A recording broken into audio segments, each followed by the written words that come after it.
Gear change, I'm alright, how are you? I never thought. Could be. It's a Newton, sort of Newton Heath. Old good for a Manchester United colour, possibly. You will. That's what I was actually going to say. Yeah, you were halfway for shooting. Yeah. The proper feedback will be sent, definitely. Oh, that worked. If you'd rather sit, if anyone would rather sit, get some lunch. you can sit, you can do that about playing the rules. So, you know, this is just a bit just in case. Well, I thought you might like it, wasn't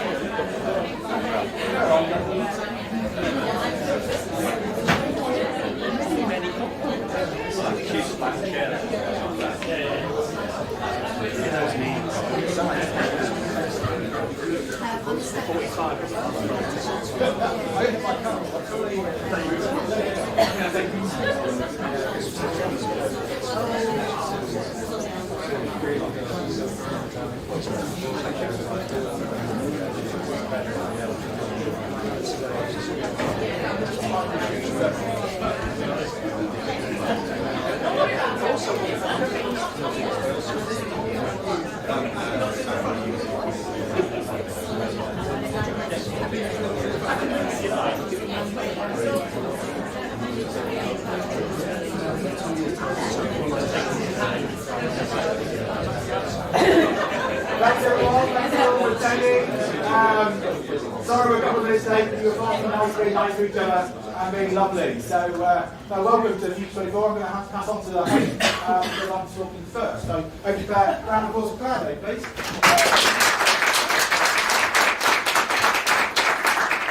Thanks, Sam. Well, good morning everybody and welcome to Future 24. A couple of things, logistical things to get us started. If you do need the facilities, just go right outside the door and then right again, then we'll see a sign there. Another important reminder is that actually it's going to be a 5-alarm test at 11 o'clock this morning, which we just found out about as we arrived. But when it does go off, you can stay in your seats, no need to worry. They say the alarm should only go for about a minute or so, so obviously if it goes on for any longer then we'll let us know if there's a problem, but hopefully there won't be. But to get started, thank you all for coming this morning. Appreciate you all coming out here on a very cold, frosty Mancunian morning. Why are we here today? Well, we're here to talk about the future. I think the present is probably quite confusing for everybody at the moment, whether that is economically, politically, socially, there's a lot going on. But we've got a great lineup of speakers here today to talk about how your businesses and organisations can actually prepare for that future and to improve them for what's to come. So, first up, to get us started, talking about how to get ready for the 5th Industrial Revolution. We've got our keynote speaker, author of the new book, The 5th Industrial Revolution. He's a tech and AI expert for the BBC and regularly talks on television and radio, where he discusses the future of work and technology. Welcome, Dan Sedgwick.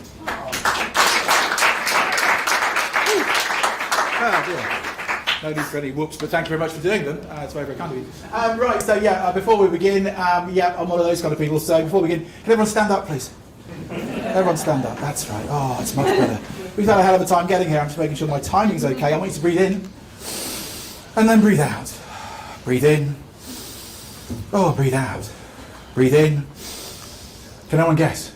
Breathe out, of course, otherwise you're going to be dying. I want you to turn to the person next to you and say, I like you. Go on, do it. I like you. Thank you, Claire. Sit yourselves down, sit yourselves down. Just a little bit different. Sit yourselves down, sit yourselves down. Right. Just to change it. I love the fact. Always leave the crowd. The two people standing. I really do like it. It's like, okay, it's a lovely bonding moment for everyone. As Claire Wright says, yes, I'm a keynote speaker. I do a lot of this kind of stuff. I talk about the future of work. I'm going to run through things really quickly in the next 10 minutes for you, all about this key thing, which is the 5th Industrial Revolution. Yeah. The first one, as you know, because you're a clever crowd, you know, the first one was steam, of course. The second was electricity. The third one was automation. No arguing, Tom. Yes, you could say it's manufacturing. And the fourth was computers. And the fifth, I think, where we are now, is Industry 5.0. We're in this new place, which is all about intelligence. It's about the cognitive world. It's intelligence, which I know is a misspelling, but it's intel, and then the idea of agency. So intelligence, that's where I want it all to think about. So with the right people, the right technology, you can take over the world. Without them, that world takes over you. Who is egotistical enough to quote themselves in the first 2 minutes of his talk? Me. Okay, so revolutions change things fast. We should know this, of course. Revolutions are a time of immense change. They can come around because of 3 or 4 different things. In fact, 4 different things. They can be social, generational changes. They can be economic, as you rightly talked about, Claire. The economic times can change things. They can be ones we always know, of course, the political change. Can everyone guess which one was made by AI? There's technological change, thinking about AI. Things like the printing press, and then there's a huge amount of understanding that came from that. A technological change that powered a whole thing. Reformation, capitalism. I won't go on about it too much. I've only got 8 minutes. So, a lot of people think, and he's a really great guy. Does everyone know Simon's second name is? Thank you, because I just can't say it. Brilliant. So Simon said it, and Simon says, start with your why. It's a great book. If you haven't read it, please do. I think start with the who. So who's going to be changed in this moment of industrial revolution? Well, obviously you are. You're going to be changing. Your team, I think your company, and actually your sector. And the reason why I want to talk about those individually is because everyone changes at different rates. Yes, the fifth industrial revolution is a big thing, but you might all change at different rates. Everybody, of course, will know this quote, yeah? The future is here, it's just not evenly distributed. Actually, the full quote is evenly distributed yet.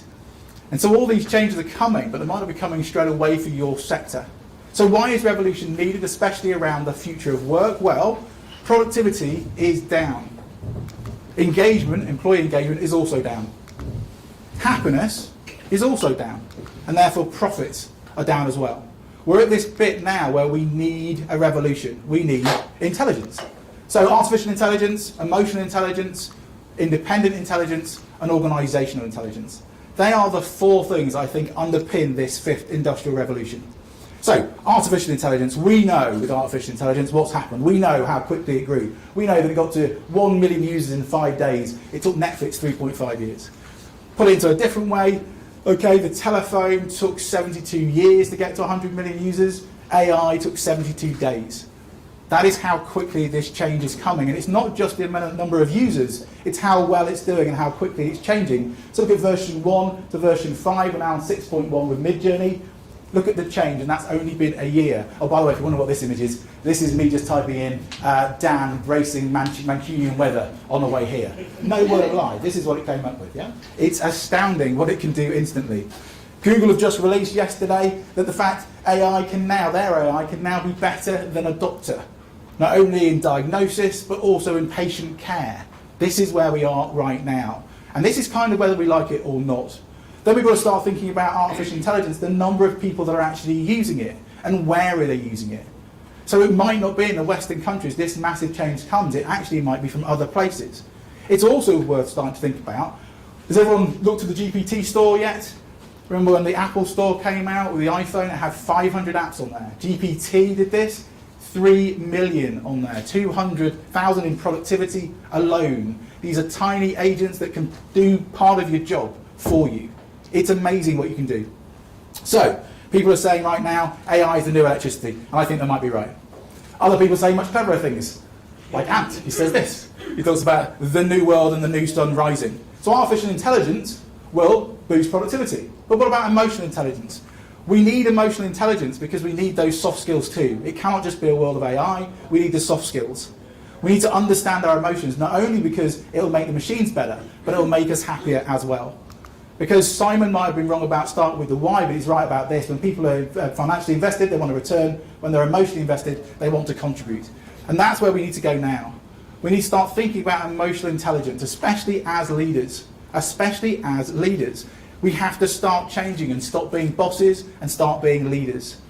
So, you might not know this, but about 75% of careers are actually derailed because of a lack of emotional intelligence. This is the new world. We'll need to become more emotionally intelligent. Because the future of work is not just about getting things done, it's about having the joy in the journey and the good we do for each other. Another fantastic person said that. You'll be talking or listening from her later on. So, emotional intelligence will make sure that employee engagement goes up. Independent intelligence. Independent intelligence is this. It's the ability to think for yourself. It's the ability to act entrepreneurially. This will be the next thing, because as Robert Greene rightly says, the future belongs to those who learn more skills and combine them in creative ways. So independent intelligence, if you haven't read these books, please do. Start thinking about autonomy, mastery and purpose. That's Daniel H. Pink with Drive. Think Again, Adam Grant. This is about independent intelligence. And as I said in my TEDx talk, the future work isn't what you think, it's not what you feel, it's what you love. That's where we need to go to next, okay? And this means business will have to become business as unusual. We'll have to start doing things differently, especially thinking for ourselves. Now, some speakers are fantastic, and you'll be listening to Martin later on, and he says this, it's about curiosity and growth and transformation. That's what independent intelligence is. The ability to start thinking like a startup and acting like a startup. So independent intelligence means that happiness will go up. Happiness goes up. What about organisational intelligence? Organisational intelligence is the ability to start thinking about how we do more with less. We have to start thinking not only, as Jim Collins used to say back in the day, about getting the right people on the bus. Yeah, I do love the fact that we still use this idea of buses. I mean, how old school is that? Get the right people on the bus and the right seats. I mean, he did say it in the 1970s just to defend it. But we still use this, don't we? But of course with remote work and hybrid work and all those things, maybe we don't think about a bus. But we do need to start consciously thinking about how we gather together. How do we consciously do this? This is The Art of Gathering, a fantastic book worth reading, because of course we cannot bowl alone. Business cannot just be done with technology. Business cannot be done just by ourselves for it to be successful. We cannot just bowl alone. So, as a futurist, I believe that actually it was going to be the global pandemic that happened that was going to become this massive trigger for change. Yeah, but of course it has made things change more quickly. You know, the old cliche we had, was it 10 years of change in 1 year, whatever the cliche is, but it's absolutely right and true. And we most probably had 2 years of the global pandemic. But what I actually think you need to think about is this. We now have this moment of radical flexibility. Radical flexibility means that people can become much more productive. Add to that emotional intelligence, artificial intelligence, independent intelligence, and you have this world where you almost have superhuman abilities. Yeah? So if you're a leader, start thinking about radical flexibility. As Richard Branson says, we'd like to give people the freedom to work where they want. This is the time for work from anywhere. Let's get rid of the thing, working from home, remote work, hybrid. It's work from anywhere. It's doing your job. And as a leader, we might also want to start thinking about something slightly different, which is around the gig economy. We might not start thinking about freelancers and the gig economy and people being a lot more free in what they do. This is going to be a big breakaway for a lot of businesses, and that's why we need to have organisational intelligence. Okay? So, as Gary rightly says, not like I know him so well to call him Gary, but Gary says the future structure will be decentralised with smaller creative teams that can make decisions faster. If you see in the news at the moment, you'll start seeing there's going to be a lot of layoffs. There's going to be a lot of change in the market. You might all be worrying about this. Do not worry about it. Start grabbing hold of emotional intelligence, artificial intelligence, independent intelligence. Start doing things not only for yourself, but to boost your careers. Start thinking, how can you get ahead? But the future is likely to be smaller businesses doing really well because they are more agile and they could potentially be cleverer. Anyway, someone much more clever than I says this. True organisational intelligence prioritises human potential over technological substitution.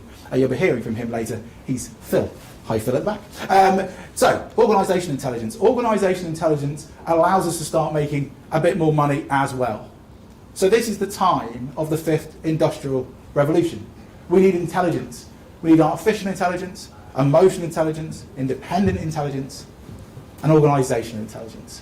This is what we need. I also need to make sure that I'm on time. So, as Albert Einstein beautifully concluded, we cannot solve our problems with the same thinking we used to create them. The situation we're in now has to change. I think it's the 5th industrial revolution. As I said at the beginning, with the right people and the right technology, you can take over the world. Without them, that world takes over you. Who's egotistical enough to put himself next to Albert Einstein? Me. Yeah. We also share the same birthday. Maybe I'm him reincarnated. I am not. Terrible at maths, let's be frank. So, this is the new intelligence. This is the idea of the new intelligence. I promised that I'd only be 11 minutes 22. If you'd like to find out any more information, please go to 5thindustrialrevolution.co.uk. It is there. And please do use the hashtag today. My name's Dan Soder, and thanks for your time.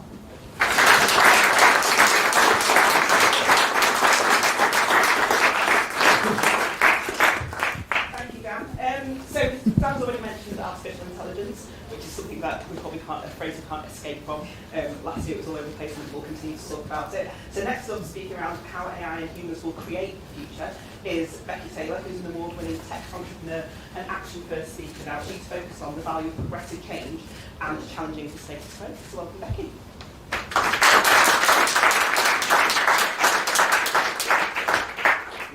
It's like walking down a catwalk, that. It's good music. Glam. Brilliant. Oops. Fantastic. So welcome. So as I'm going to be talking about AI and humans, I feel it's really important to start with a really bold statement. Let's be realistic. AI is going to take some of our jobs. But I want us to look at the opportunity and focus on the human aspect and the value in which we can provide. So, as we all know, diversity is having an impact on software development life cycles, and this should be now very well understood in the industry. And I don't need to convince you that having better representation within your software development teams by creating software with different people from different backgrounds will create better software, be more reliable, be more useful, and most importantly, be more commercially viable. But unfortunately, we're nowhere near having true representation yet. Diversity numbers haven't really changed. I'm sorry to be all doom and gloom, but I actually read a Gartner report yesterday that actually it's about set to go worse by 2028 unless we do something about it. But does the same apply for AI? So if machines are going to learn and identify new solutions that we, as we stand here today, probably can't even imagine, dream of such things such as new renewable energies, environmental materials that we couldn't even contemplate, where does the human aspect come in, and is it actually really important about what humans do, and is it really important in terms of their diversity? Well, this person who's advising the UK government doesn't think so, but I think we should be. So, let me just tell you a little bit of a story, which I read quite a while ago. So, Amazon created an AI model to support screening of their thousands of applicants and candidates they receive for their engineering roles. However, it was discovered that the model had a difficulty in identifying female candidates.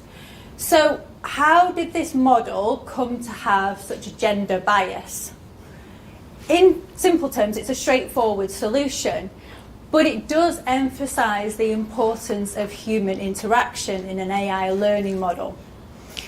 The model was actually built on historical data.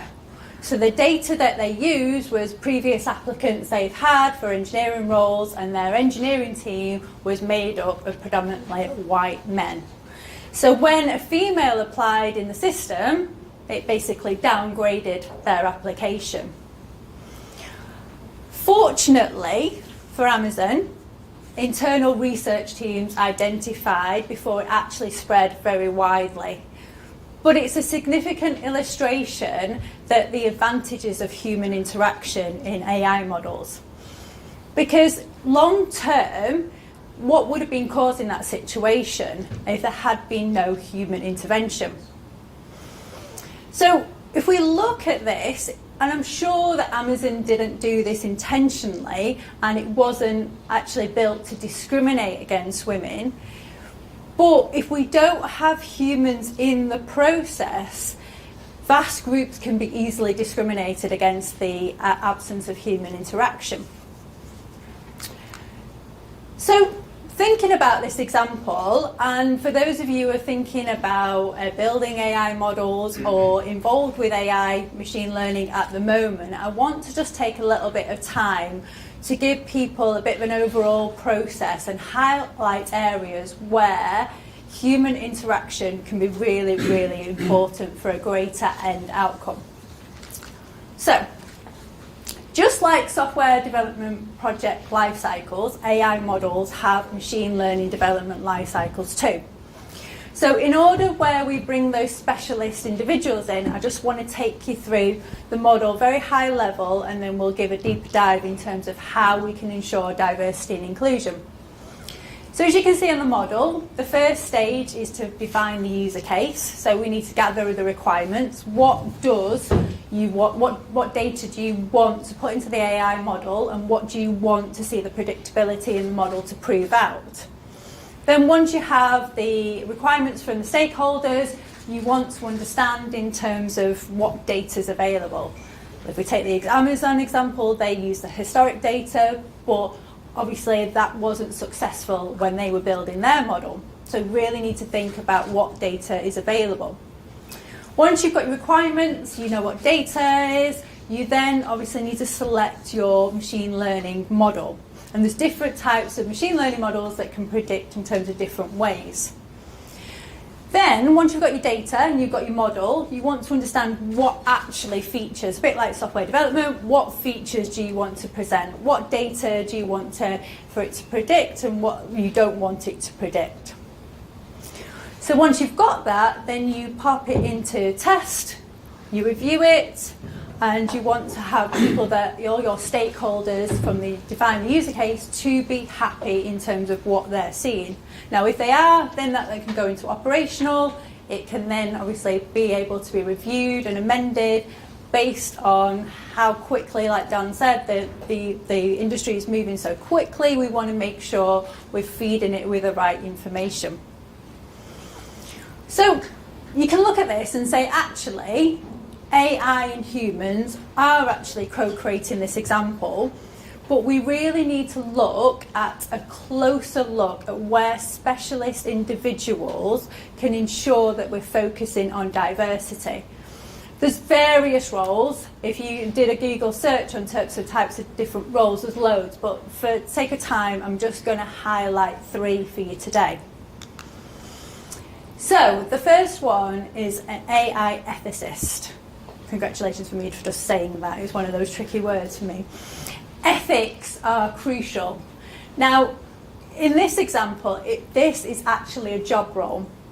And to put it into context, I did a job search for this role, and surprisingly or unsurprisingly, there's only a handful of jobs relating to an AI ethicist in the UK. Probably I can count on one hand, maybe 2.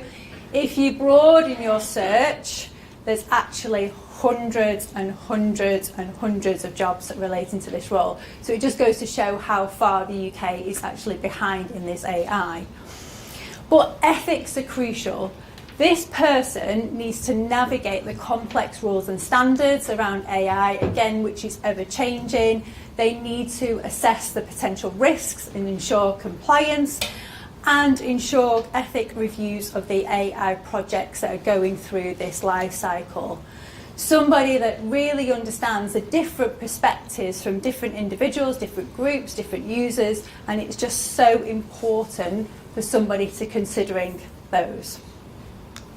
Now the next 2 I'm going to talk about aren't necessarily dedicated roles. It's more around responsibilities within those teams, but who knows, in the future they can become actual roles. So a bias-aware feature engineer. So when I talked about feature engineering and people looking around what data the model wants to show in terms of what features we want to put into the model, we need to make sure there's somebody within that team that is looking that diversity and inclusion has been considered. Because if we look back at the AI model, somebody obviously didn't do the initial checks on there, because obviously there might have been some data that's not being actually factored into that model, and they did a capture within that.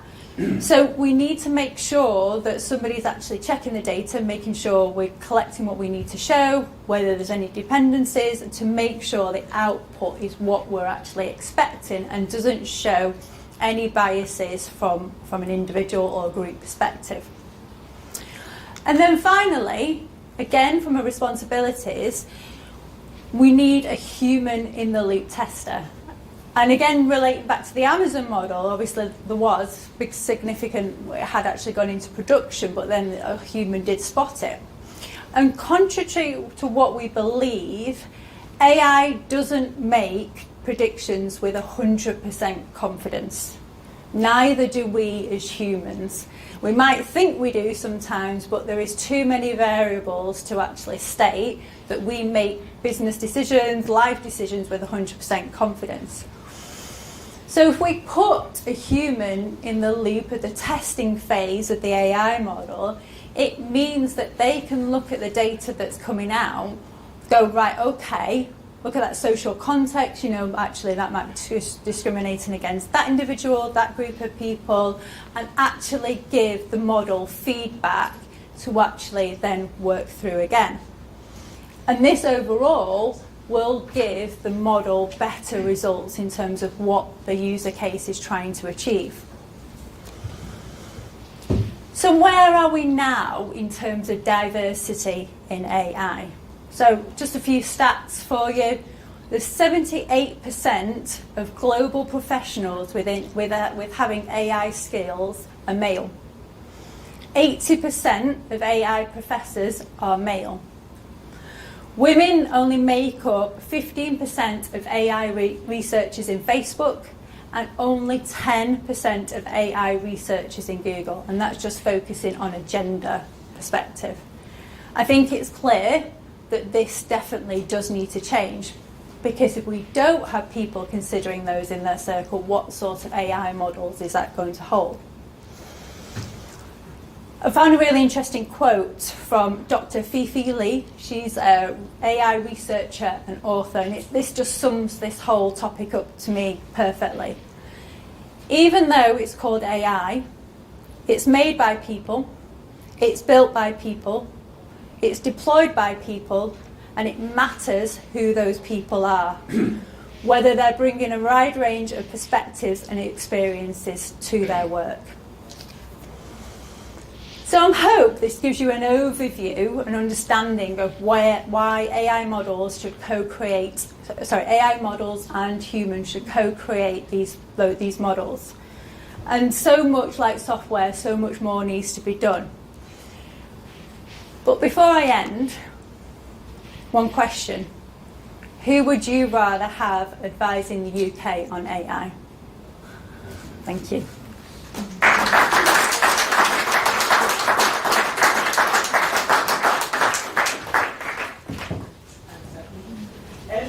So, looking at my clock, I think the alarm's probably going to go off in maybe the next 1.5 minutes. So I'm going to take an executive decision and say we're going to pause for a couple of minutes, and hopefully the alarm will go off on time, and then we'll regroup and start with our next speaker. So a couple of minutes, talk amongst yourselves, ask questions to the speakers we've had so far, and once the alarm goes off, we'll be seated and we'll start again.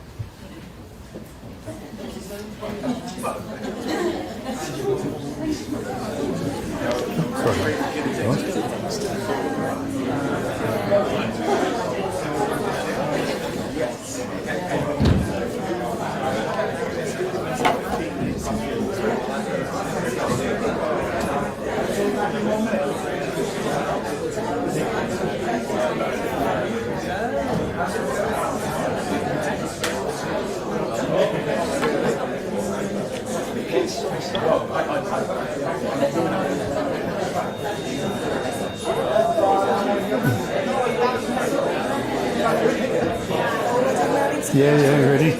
Ready as I've ever been. There we go. Spot on time.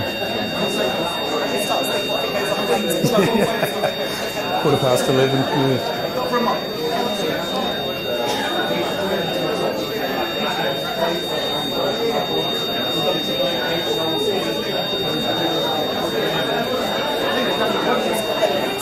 Yeah, this is, yeah. You wouldn't miss it.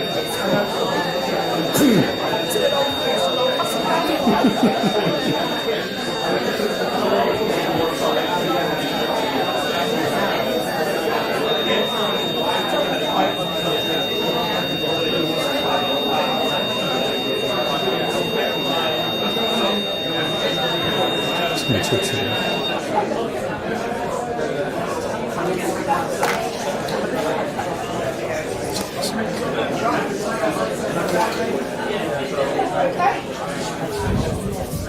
Thank you, Claire. That was a great executive decision. Well done. Okay, so we're going to switch things up a little bit. We've talked about some of the changes that are going on.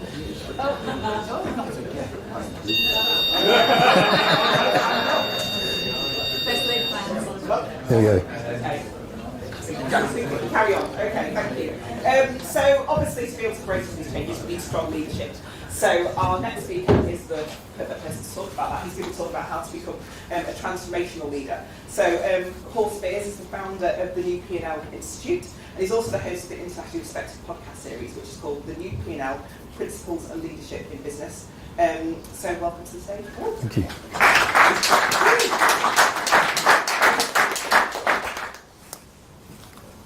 Okay, so this is a picture of me when I was 6 or 7 years old. I'm riding a very 70s looking bike, and that's because it was the 70s. It's 1975 to be exact. Two really profound things happened to me in 1975. The first was I won, seems inconsequential, but I won a second prize in a local competition. I won an encyclopedia. We had very few books at our house, and that encyclopedia changed my life. I read it, I devoured it over the next 2 years. And everything I do now with the New P&L, 50 years on from that, I can draw a red thread back to the curiosity, to the knowledge, to the information that I drew out of that encyclopedia. The other profound thing that happened was something that happened in New Zealand society more generally. In 1975, a Maori land rights activist called Dame Whina Cooper, she led a 1,100-mile walk from the top of Aotearoa, New Zealand, down to Parliament Buildings in Wellington. She did this to highlight the dispossession of Maori from their land. When she led this march, she was an incredible 79 years old, and it had a profound effect on me for a few reasons. There's Maori heritage in my family, so it was a dinner time conversation. But mostly it was Dame Whina herself.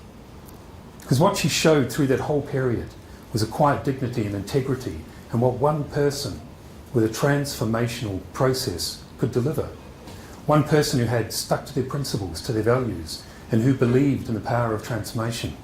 And even as a 6 or 7 year old, I could see what a strong role model that was. But obviously it's not Aotearoa, New Zealand in 1975. It's Manchester in 2024, so what's the link? I think ultimately what Dame Whina offered, firstly Maori, then all New Zealanders, was hope. Hope and then belief that with the right kind of leadership and the clarity of vision, that transformational change could come. And if you could add to that an empathetic and a nuanced understanding of the challenges of the insurmountable change that needed to happen in society at that time. And that's exactly the sort of leadership that we need today in business. Because we face seismic opportunities in business today. And we all know what they are. And Dan and Becky have already touched on some of those. And those seismic opportunities or challenges, businesses always face them, obviously. But right at the moment, they both feel bigger. And in many instances, they actually are bigger. When you think about the size, the scale, and the scope, and the multiplicity of those challenges. So we need a different sort of leadership to take on these challenges. We need to move towards transformational leadership. And in the work I do with the Institute and the culture and leadership consultancy I do, and the nearly 250 CEOs and leaders and entrepreneurs from right across the world I've spoken to on the podcast, I believe there are 4 key foundations of transformational leadership. It's those I'm going to cover off today. Now I've abridged this down from a 30 to 40 minute keynote for this sort of 10-minute showcase. So I'm going to touch on each of those. If anyone wants to speak to me in any more detail afterwards, just contact me, tap me on the shoulder, whatever it happens to be. So those seismic challenges we face, even as Dan mentioned a moment ago, ChatGTP. 15, 16 months ago it wasn't on the agenda. Now it's writing the agenda. And that's a demonstration of the speed and the size of the changes we're facing. They require a different way of thinking and acting as leaders because we've got a huge list to face. So what do those foundations look like? What are the foundations of transformational leadership to move us from that transactional approach in business to transformational? The first is self-aware leadership, because all leadership, all transformational leadership needs to start with self-awareness. With a leader who's prepared to look at themselves with a critical eye who's prepared to work and understand the intention and the impact of their leadership on others. But of course there's a paradox in self-awareness, and that's we all think we're self-aware. So we have to embrace someone outside the organisation, someone who can work with us to cast that self-critical eye on whether we are leading or managing, guiding or directing, inspiring or ego-tripping, whether our decisions as leaders are coming from a place of courage or foolishness, whether we believe we are motivating when in fact we're just demanding, whether we can demonstrate empathy or whether that empathy is perceived as contrived, and whether we're delivering a dialogue or actually just having a monologue with our teams. And critically, when we decide that we're the left, not the right, the former rather than the latter, we need to work with someone to pull together that evidence. Because when you start to assess and curate that evidence, you realise the gap between where you want to be and the gap to where we really are. And that's where we need to start working on. But the self-aware leader, the transformational leader, cannot be the isolated leader. So they need a transformational ecosystem that can sit around them, that lifts them up, that works in a symbiotic relationship. And there are 4 key aspects, I believe, to a transformational ecosystem. Turning on that intergenerational knowledge tap and leaving it on. All of those generational silos of wisdom that exist in the business that never really meet. Contextual critical analysis, bringing those diverse voices into the conversation, but not just listening, but acting on the basis of those recommendations. A culture of curiosity, people who are passionate about the possibility, but also driven by the why and the how of that curiosity. And collective courage, people working together, respecting each other, breathing the resilience into each other and the courage for one another, working as that genuine team. The third is principled purpose at the heart of business. That's the third foundation. And I know there's a bit of scepticism around purpose, and we can talk about that. You can come and see me and I can give you my view on that afterwards. But ultimately, purpose offers the leader a foundation to root their decisions in. So when they face challenges and they face anything in business, and they need to make that courageous decision, they look back to their purpose to check where that decision has been made is in alignment with that purpose. So it sits underneath the strategy, underneath the operational, underneath the commercial. It's the essence of the business. And when there's challenges in a business, in a time of crisis like we have in the last few years, you turn back to your purpose, you anchor your ship, your business in it, while you rethink, rebuild and refocus. You know you can move back forward again because you have aligned that business, realigned it with your purpose. And the fourth for me really is the essence of what transactional versus transformational leadership is. And that is a one-dimensional legend versus a powerful legacy. So most businesses, many brand leaders believe they are creating a powerful legacy in their business. But they're actually building a one-dimensional legend. So what do I mean by that? A one-dimensional legend approach, a transactional approach, is focused solely or largely on the chronological growth story. Single store to global empire. Look what we were, look what we've done, look what we've become. A powerful legacy, however, is focused on its change it makes in the world, the impact it has on customers, staff, the problems it solves, the way it addresses itself and its community, the legacy it leaves behind for the next generation in that business. Now, a powerful legacy can also go from single store to global empire, but the nuance is where you contextualise and appreciate that achievement, what the primary ambition for that big business is, to just create a legend or to create a legacy. And we've seen the evidence of one-dimensional legendary businesses over the last few years. Hundreds of thousands, millions of people waking up through COVID and since and realising that they're just creating someone else's legend. They're a bit part in someone else's story. They're just being asked to create a legend for someone else. They're not part of a purposeful, collective, transformative legacy. They're not doing anything as part of a collective group. They're just creating someone else's legend. So they woke up and they walked out and they left. And whether you agree with the terms, great resignation, quiet quitting and all of those sorts of things, it's undeniable that millions of people woke up over the last few years and realised that the job was nothing more than a job. There was no purpose and they weren't creating a legacy. There's a term in New Zealand, the Maori community, called whakapapa, and that means the heritage of that tribe. And your role as the next generation, while the sun shines, as they say, is to leave that tribe in a better place than you found it. And it's the same for business, as a leader, as employees. So just to summarise as we wind up, self-aware leadership, transformational ecosystem, principled purpose, and a powerful legacy. The 4 foundations. But it all starts with you, everyone in this room first. The power, the possibility, and the responsibility lies with all of us to start that journey, not wait for someone else to do it for us. Because to go back to Dame Fenner's observation right at the beginning of this, the hope, the belief, and the vision. A majority of people in every business in this room and further afield have a majority of employees who are looking to you for that hope, who are turning to you with a desire for that vision, and who want to believe that you're creating a legacy together for your business. A transformational leader and a transformational legacy. Thank you very much.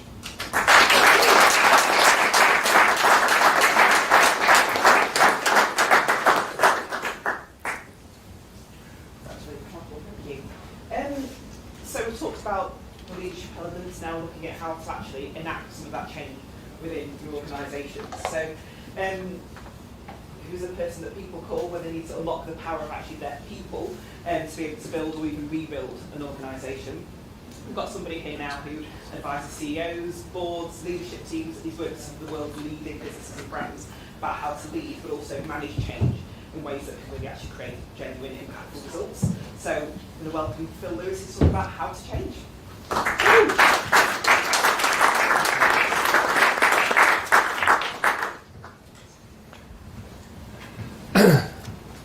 The hard bit will be working out how to use the clicker.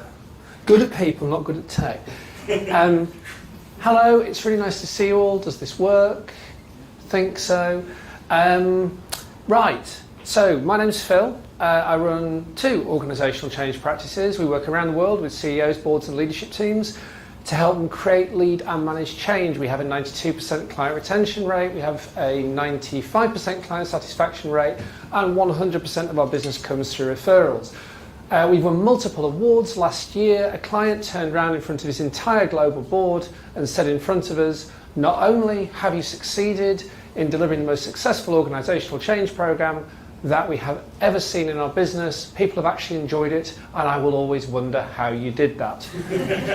And I thought, well, we've got that wrong then, haven't we? Because none of this is that hard, right? None of it is that hard. So what I want to talk to you about today is unapologetically human in its derivation and its orientation, and it basically is, frankly, the secret to why one fairly chippy northern bloke and one woman who used to work in prisons in Wales manages to run a big, quite globally successful organisational change practice. Let's start. There's 2 myths we need to talk about today. That's not that one. Here we go. Where are we going? Right. Should we go? First one is this. People hate change. How many times do you hear that at work? All the time? Yeah? It's demonstrably and provably horseshit. You know that because, actually, if you look in the world around you, I mean, for a start, by the way, railing against change is like railing against the weather or railing against ageing. Like, it's literally it's just not a fundamentally sensible thing to do. But if you look around us in the world, you will find all sorts of examples of change that we all enjoy.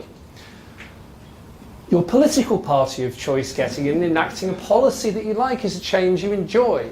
Getting slim and fit and healthy is a change that you, well, maybe not enjoy at the time, but maybe enjoy retrospectively. Family life is a source of great joy and actually is full of change and growth and purpose for many people. Artistic endeavour can be a change we enjoy. Having our sickness treated so we get reverted back to health is a change we enjoy. People do change. People like change.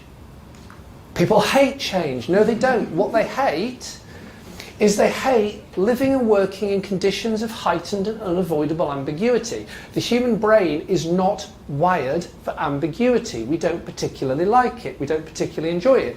When there is unnecessary and heightened ambiguity, funnily enough, we tend not to vote for it. Secondly, we tend not to vote for situations where we have all the responsibility and none of the power.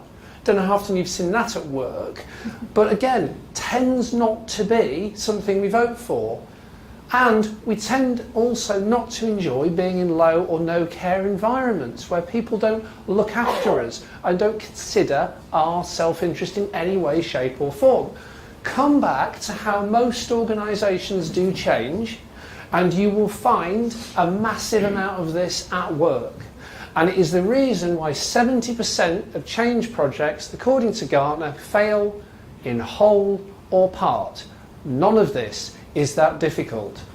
People will enjoy change when we tackle those issues. Now, we have to understand, if we're talking about heightened ambiguity, really weird power dynamics and low or no care environments, we have to understand the fundamental myth of business that kind of leads to those outcomes. And it is this. It is that we work in factories. Now, we used to. If we go back to what Dan was talking about this morning, and industrial revolutions in the past, and where I grew up in the mill towns of North Lancashire, there was a lot of factory-based working there, and it did as well for quite a long period of time. But in today's knowledge economy, doesn't really function, doesn't really serve as the factory conception of business. You see it all around. You see it around you in people talking about optimising their businesses. This kind of nonsensical language of productivity. I was at a thing a few weeks ago. It was called Business Culture Connected. Really don't like conferences. And I was stood there, and it was had these big sort of Business Culture Connected signs either side. And the guy was giving this keynote, and he had the word productivity written in really big language. And I texted my friend and I said, we're all screwed. It's like, if we continue to think that the world is in need of optimisation and greater efficiency, we're missing the whole point of the knowledge economy, which is about creativity and innovation and human invention and human creativity, you know? We talk about cogs and wheels.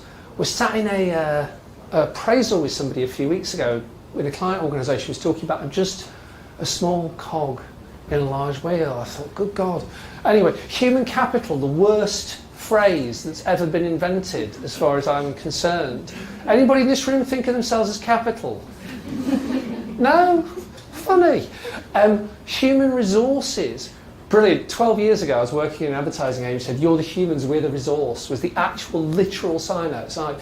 It's like, if you look, and you look for this all around, it's the old confirmation bias thing, you will see everywhere, in most of our language and business, the idea of the factory. It's not how we are wired to work. Human beings are not machines. We're organisms.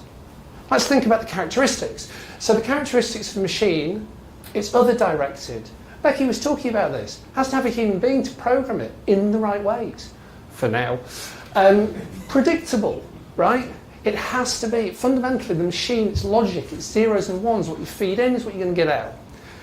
It's breakable, as my client in IT software that makes millions would tell you. It's unyielding. Doesn't necessarily take into account the kind of compassionate view of human nature. And occasionally it's going to need repair. An organism, by way of contrast, is self-directed. It knows intuitively what it needs to flourish. It's unpredictable, sometimes in slightly strange ways and sometimes in wonderful ways. It's adaptable to its environment and in nature. It's responsive to what's going on around it. And ultimately it's self-healing.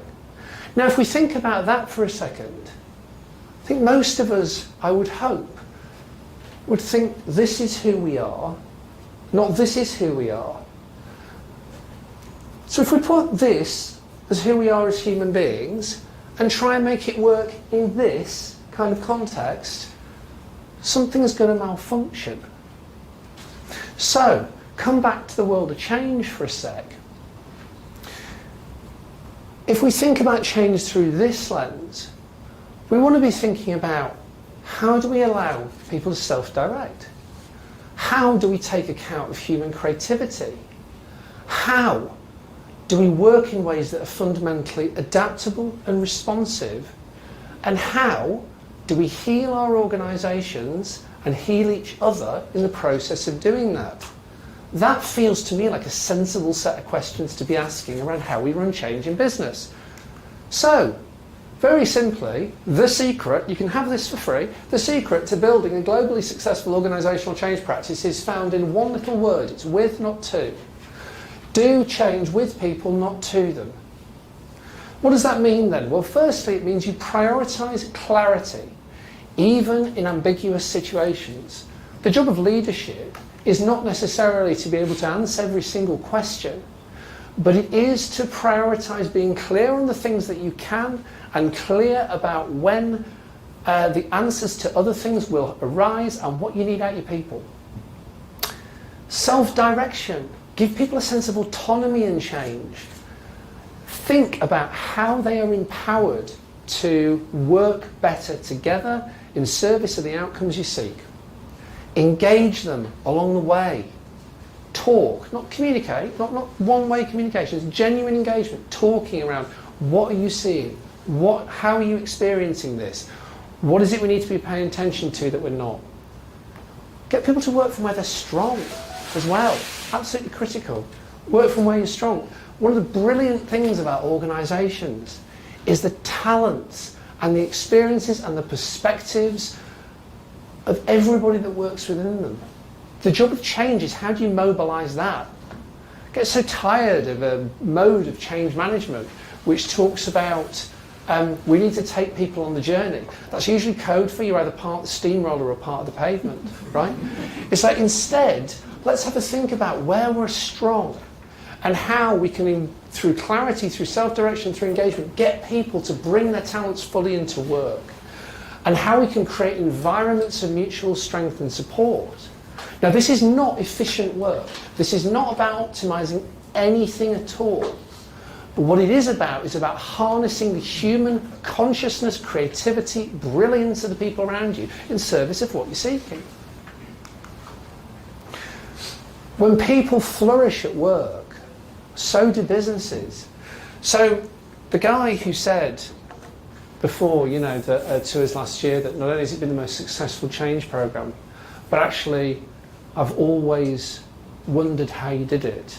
They were looking at results that were 500% ahead of target. 500% ahead of target.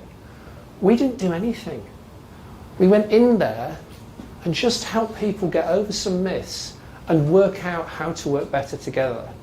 And if we're serious about addressing the problems that we've got in society, that is the kind of work that I think needs to be done. Machines, organisms, as in the individual, so in the collective.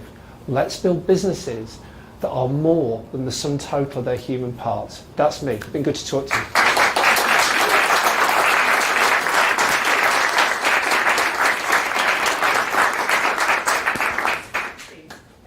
I think that's probably a really powerful point to kind of end that section on, because it kind of leads us into our next speaker now, who's going to be talking about how to actually build a future-ready culture, and obviously this is a really important part of building a company culture.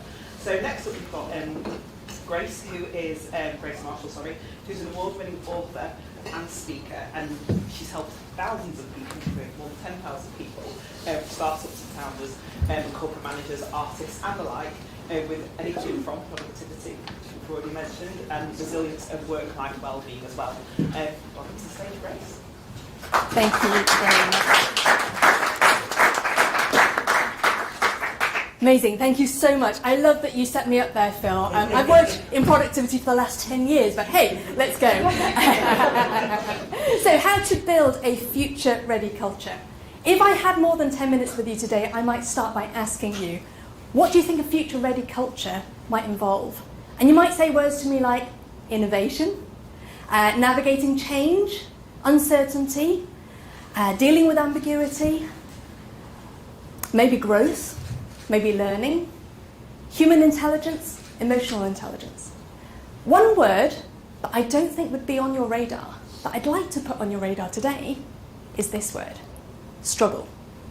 Partly because I wrote a book on it, selfishly. It's called Struggle, the Surprising Truth, Beauty and Opportunity Hidden in Life's Shittier Moments.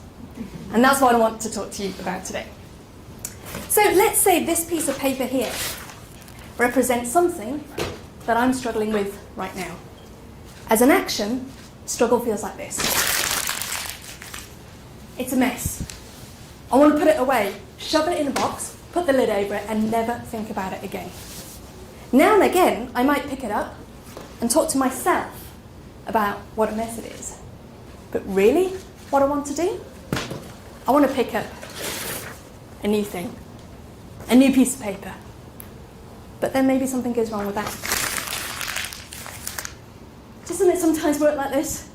That in work, in life, struggle happens.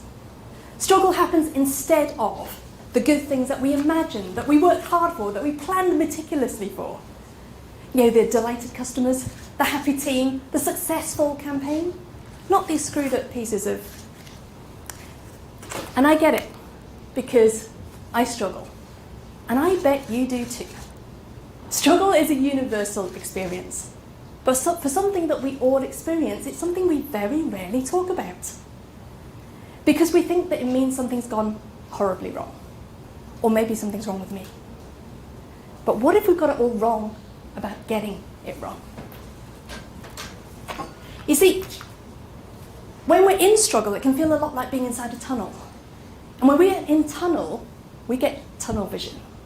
We get fixated on finding the exits. So you might either go, whoa, wrong turn, back up, go back the way we came. This is not part of the plan. Or you might plough on through and go, there must be light at the end of the tunnel. Let's find the exit. Got to get out of here. And both these things are actually two sides of the same coin.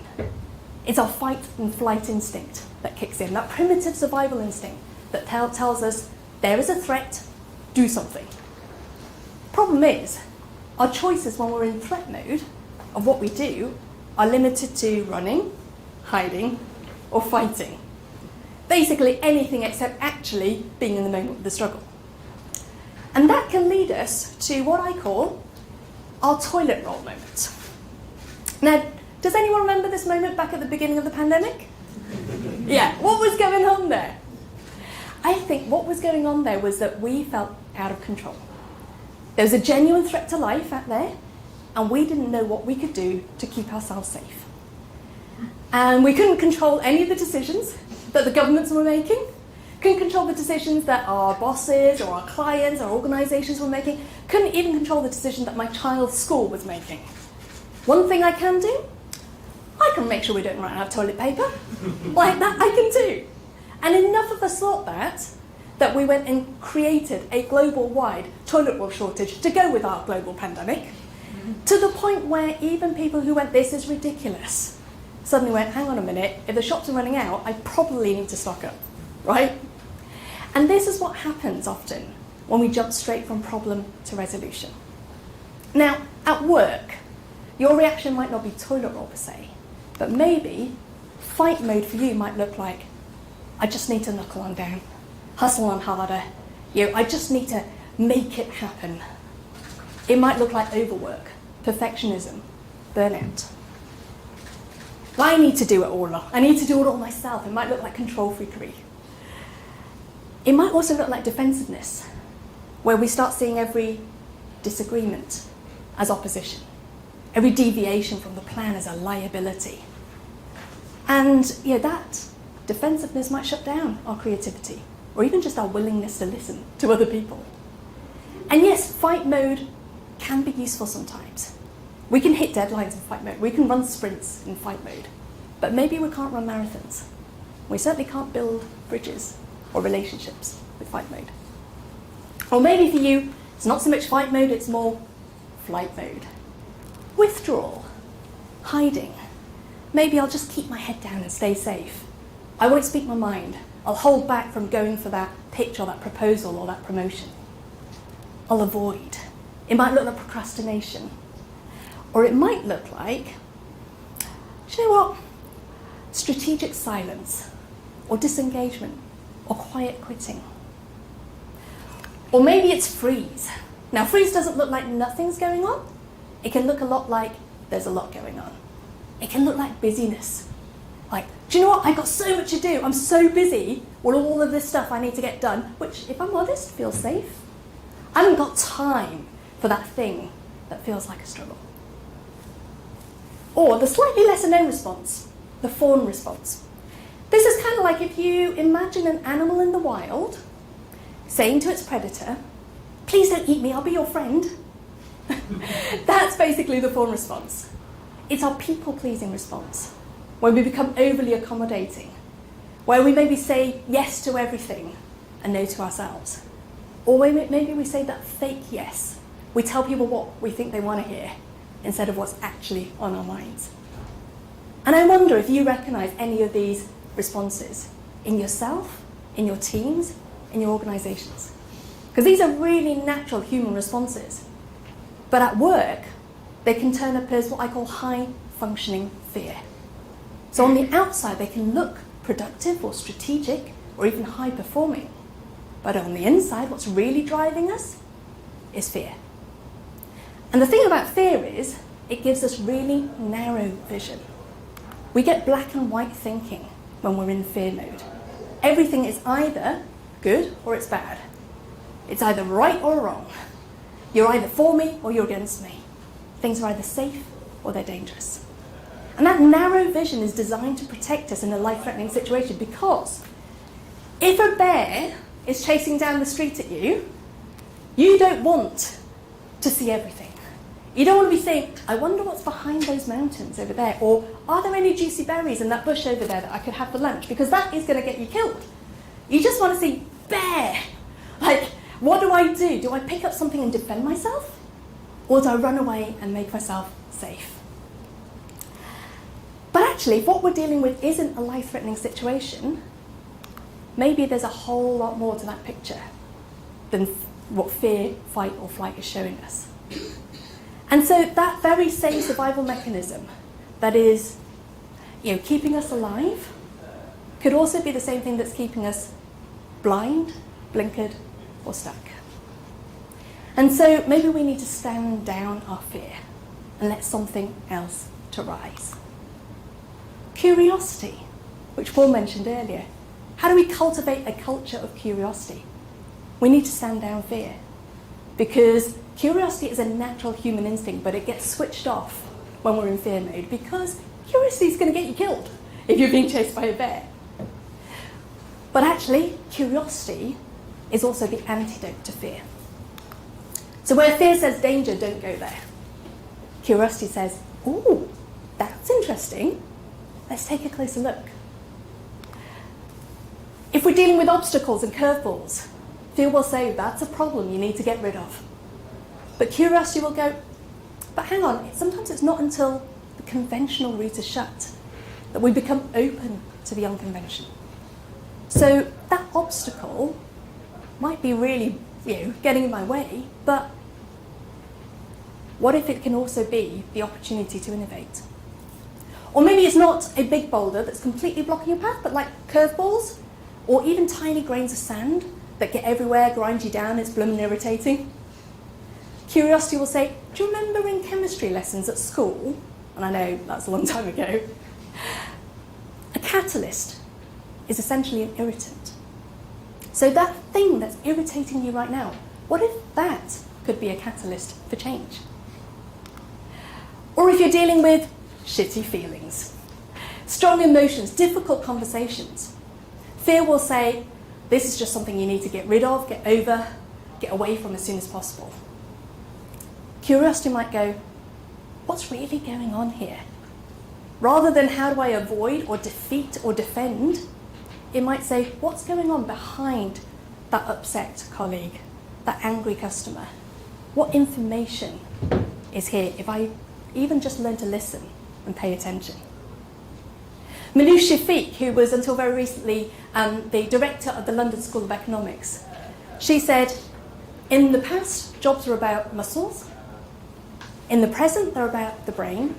In the future, they'll be about the heart. So actually, how we navigate our emotions, our human emotions, in ourselves, in each other, that will make a difference.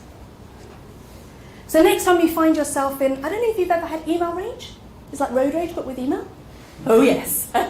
Or if you've ever been on the receiving end of someone else's email rage, that can feel a lot like being under attack.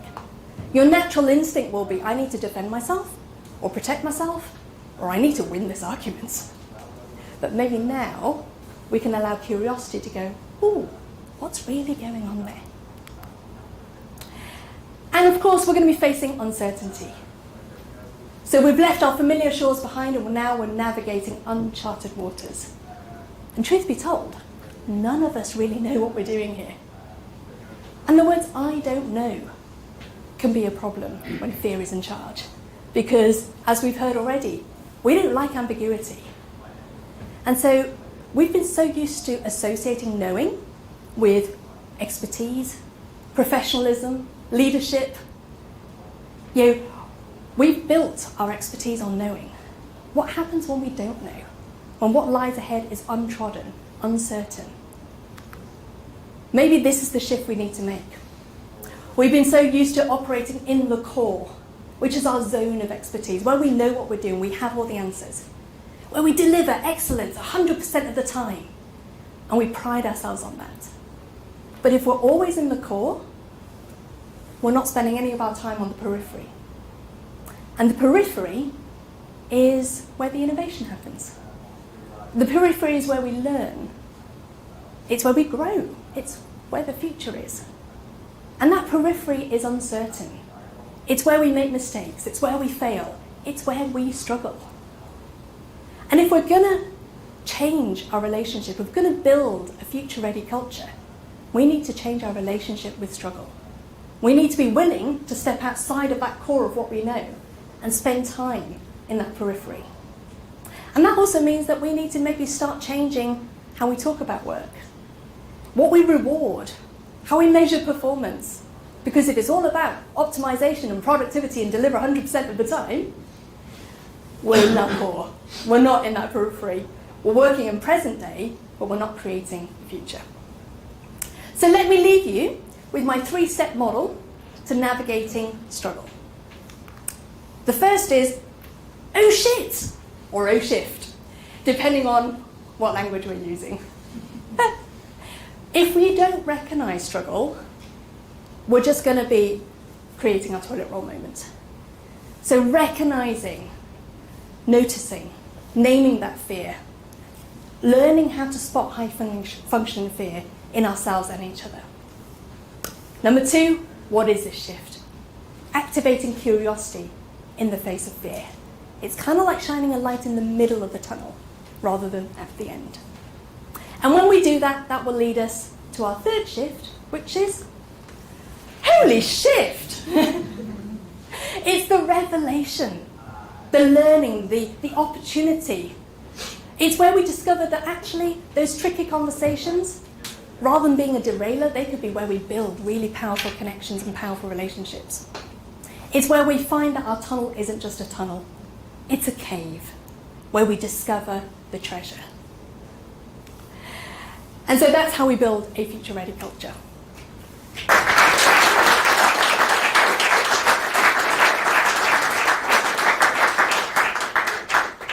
Thank you, Grace. How's everybody feeling? Good. Don't know about you, but I've got lots of ideas and things buzzing through my head at the moment, so I know I need a quick break. So hopefully you guys will use that as a chance to have a break, get yourself a refreshment, use the facilities if you need to, and you can all be back in here in about 5 minutes or so, and we'll carry on with our next set of speakers. Thank you.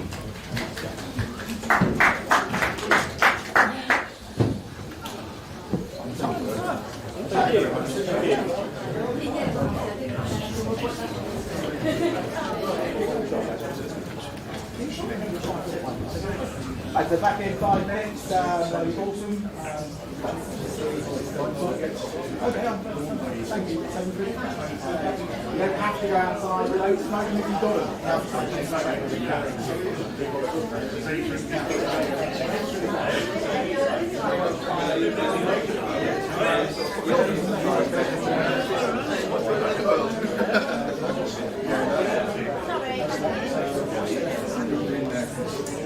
Work. You just have to do it. That's all good.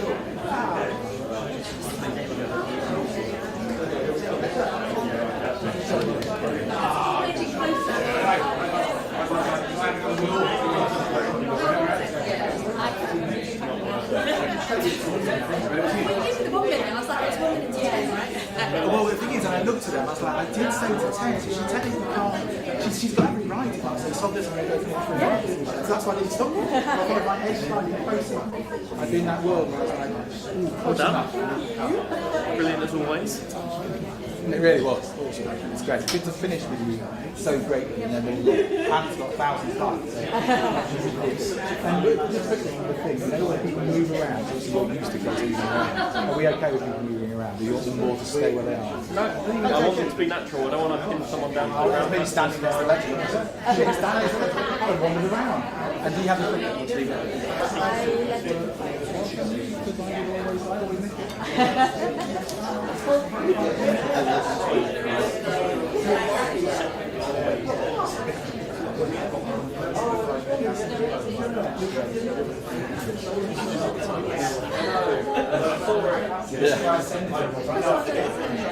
Now I forget. Anything between 20 and 2 hours in the morning. That's what I needed to do.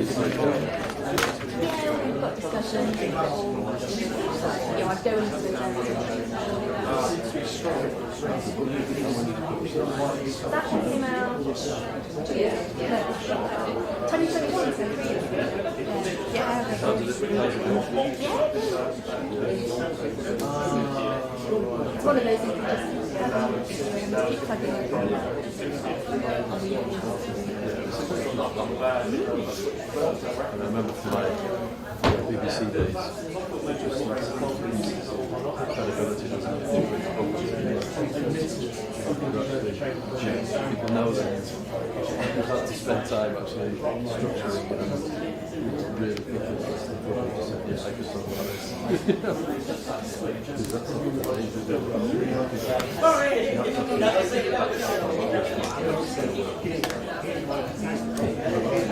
Yeah, the speaker stuff, so I could get that in. I'm going to put my phone on here as well so I can set my time. So that doesn't standing you at it, yeah.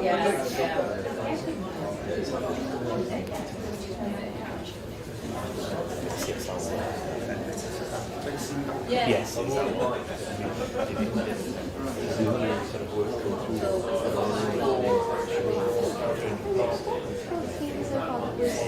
aiming through my website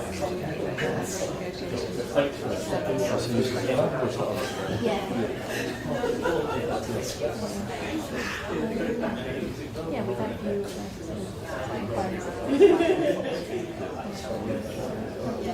no, yeah, I mean, I've not seen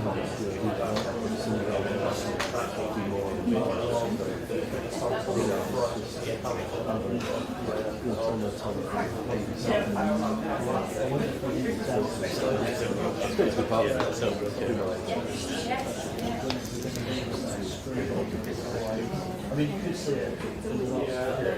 Take it down a bit too. So down edging further. He gave me the 1 minute. He told me it was going to be 1 minute to 10. Apparently it was 1 minute to 20. So I thought that's 15 minutes. So I carried on. That's really good. I like that, yeah. Got lots of ideas out of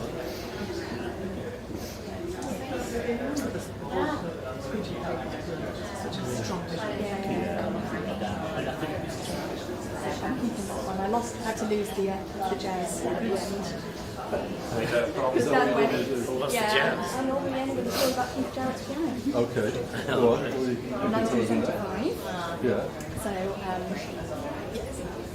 and normally I'd have the music playing. So basically I talk about the next time you find yourself in one of like shooting moments.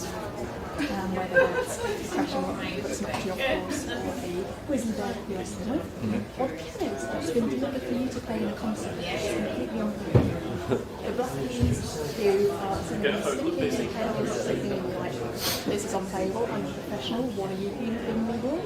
Your natural instinct will be to walk away. You know, you can ground yourself with shift. You can act at curiosity with what's the shift. Okay, is that good? And then cue music. That's exactly what happened to Keith Jarrett in 1975. Played on that piano, that Kobe piano. what you're emphasising is the piano became, in the recording of the best song, so jazz is only piano album. Wow. So we quickly worked out the keys that were sticking and adapted Yeah, them. exactly. Because the piano is just forced them to play in a different way. So it's hard for what you need, so really need to follow Different limitations. really nice way to make that point. Annoying about the workshop is doing all the 10 extra vocals. I can't use any tenors. Why they don't like it? Because it would be on the Tim website. Harford's already used it.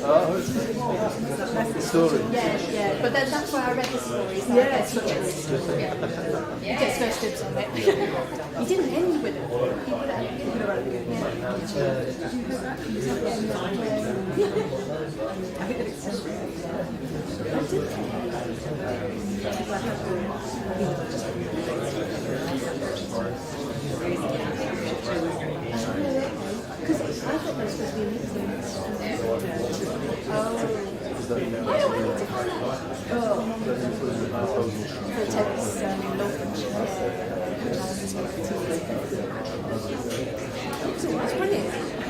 It was brilliant. It was great. She did fantastic.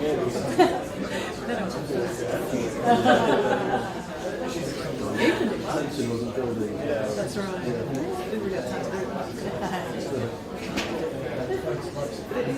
It's a nice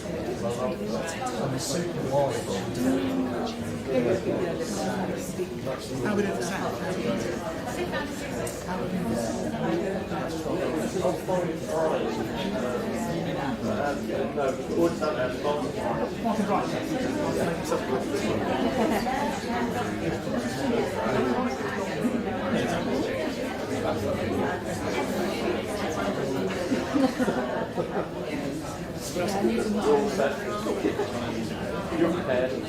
Yes. Right.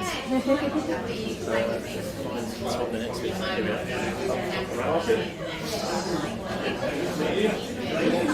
Yes, I want it. That they could go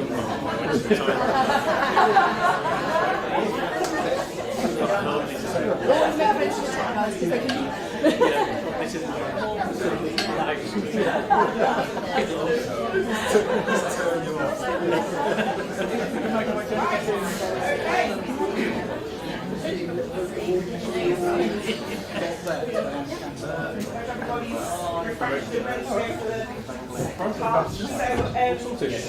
There we go. Next up, we've got Anna Morse, who is a futurist, author and an innovation specialist as well. So he works in technology and telco sectors. He's worked there for 29 years. In his role, he's been helping to guide some of the world's biggest brands through their own digital transformation projects. So he's been the driving force behind a number of really huge digital inclusion projects, and he's been helping them to bridge that digital divide and give more people access to digital technology. So, welcome, Anne.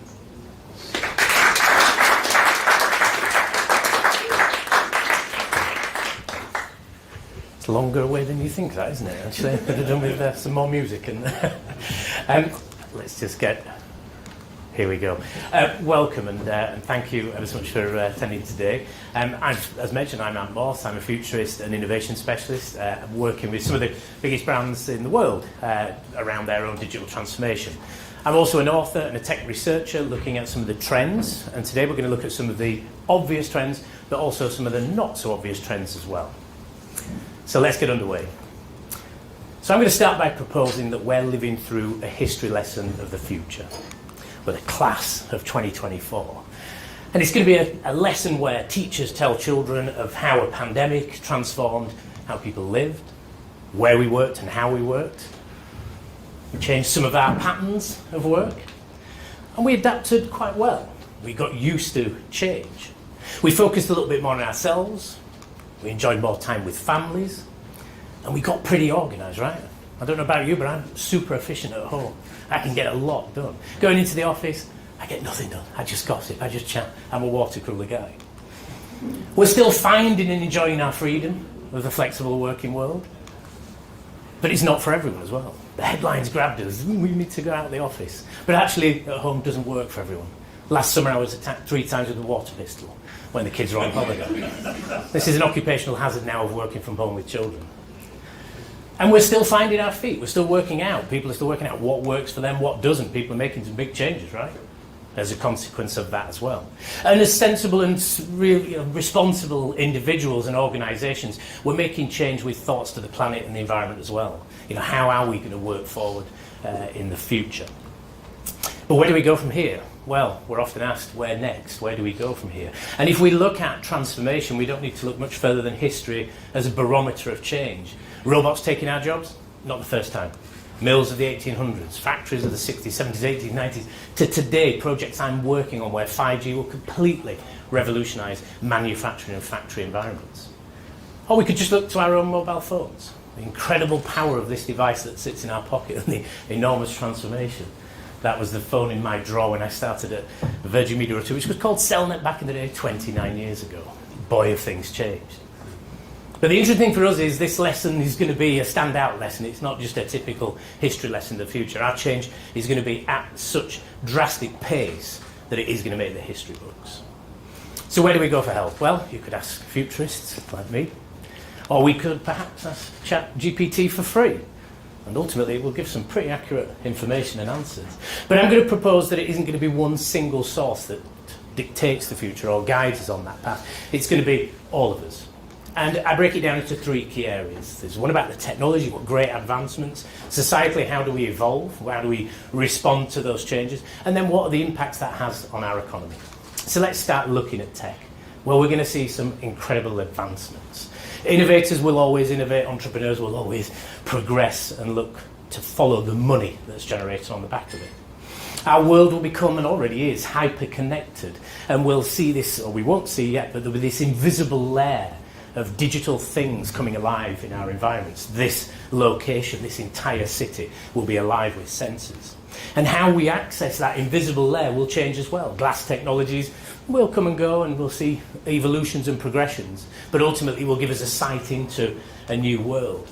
It will become our third field of notification. Our phone is our first, our watch is our second. Glass will be that third field. And we'll see a number of different services and solutions land pretty constantly from now on in that try this, and new manufacturers. But the point of focus here is not what it will do at a gimmick level or a gadget level. It will be the start of the hottest marketing battle in the world, our constant field of vision. So wherever we are, we'll be able to see that. It will also revolutionise search completely. If I tap my glass and say, local coffee shop, it will give me one response, not pages and pages. So we'll see transformation at a seismic level across industry. Variations of these solutions, such as VR and XR, will continue. We'll see 5G holograms allowing us to actually, eventually and truly travel without moving. These technologies are already in play. These are not new, but they're still finding their mark. They're finding where they belong. We use this solution in Virgin Media O2 to train new recruits and to hang on to talent. So the talent sit at home with a cup of coffee and a big screen. Our young recruits go out and use augmented reality technologies to be trained. Very efficient, very sensible, and very safe. And we'll see continuous variations of these types of solutions, and it's already happening. And the consumer battle has begun. And it's a slightly dimmed out slide here, but the Apple Vision Pro being a great example as to the progress it will make. But it's not just going to be about the tech in terms of the hardware. There's also going to be this, mentioned many times today, this growing sleeping giant of AI. It's dominating the headlines now from chatbots and generative AI, and we're going to see this progress to very, very game-changing transformations in terms of digital assistants, where large action models speak to large language models as well. And it will progress really from, as I say, your first field of notification being your phone, your second being your watch, your third being glass, to now audio solution as well, because I don't necessarily need to be directed to that coffee shop with a vision in my glass. Actually just tell me 200 yards, turn left is good enough. And if I say read my emails as I'm on my way back to the station now, those technologies are already here. But for me to start interacting and suggesting replies, those solutions will progress. And we're already seeing that from solutions like Microsoft's Copilot and Duet from Google. And many are asking me that question, so does this mean robots are going to take our jobs? It's mentioned at every event that we attend. And sure, as mentioned earlier in the speeches today, there will be a lot of jobs that are taken by AI. But for the majority of us, it will be about cobotics. It will be about honing and training the AI models. The 9 to 5 is nearly 100 years old. It's really time for a change. COVID started that, and I suggest that AI will finish that. Do we really need to work that long if smart tools in AI can help us work more efficiently? We always focus on the desk worker, the office worker, but actually technology in robotics and AI is progressing at pace across industry as well. And we're seeing some incredible developments and new innovations arriving. But for me, it is very much the tech is the driver of some of this change, but actually society, us in this room, in this city, in this country, across the world, deciding how we adopt these technologies will be the decider on what stays and what goes. And I mentioned that history lesson. We are the first time in history that we've now got 4 generations in the workforce today, with a 5th on its way. And that 5th generation has got a very different view. So I mentioned to my son that picture at the train station is what we used to do, and his first question was, why? And his next comment was your broadband broken? As to why I was travelling to London 2-3 times a week. So this generation is going to be very different. They're born into technology and grown up with technology. But again, it's not about one voice being stronger than the other. It's about respectfully listening to those 4 and soon 5th generations and working out what do we do and how do we get the best model for everyone. As generations and we understand the powers of those technologies, we're going to expect more. We expect more from brands, we expect more from our suppliers, small businesses, large businesses alike. And that transformation is going to be game-changing for organisations. Everybody is going to have to embrace certain parts of technology to stay relevant. We won't sit in call queues moving forward, that's for sure, knowing the power of these technologies. And in turn, that has a consequence on the economic landscape, everything we do and how we pay for these services. And this really, for me, is that final focus of 3 as to what's really going to change. Where do we spend our money? And all we have to do really is look at our bank statements to see this growing trend of the real costs of digital transformation to you and me, from our TV streaming to our doorbell services, all the food deliveries that constantly arrive. And this, I propose, is going to give us this as a service model of everything.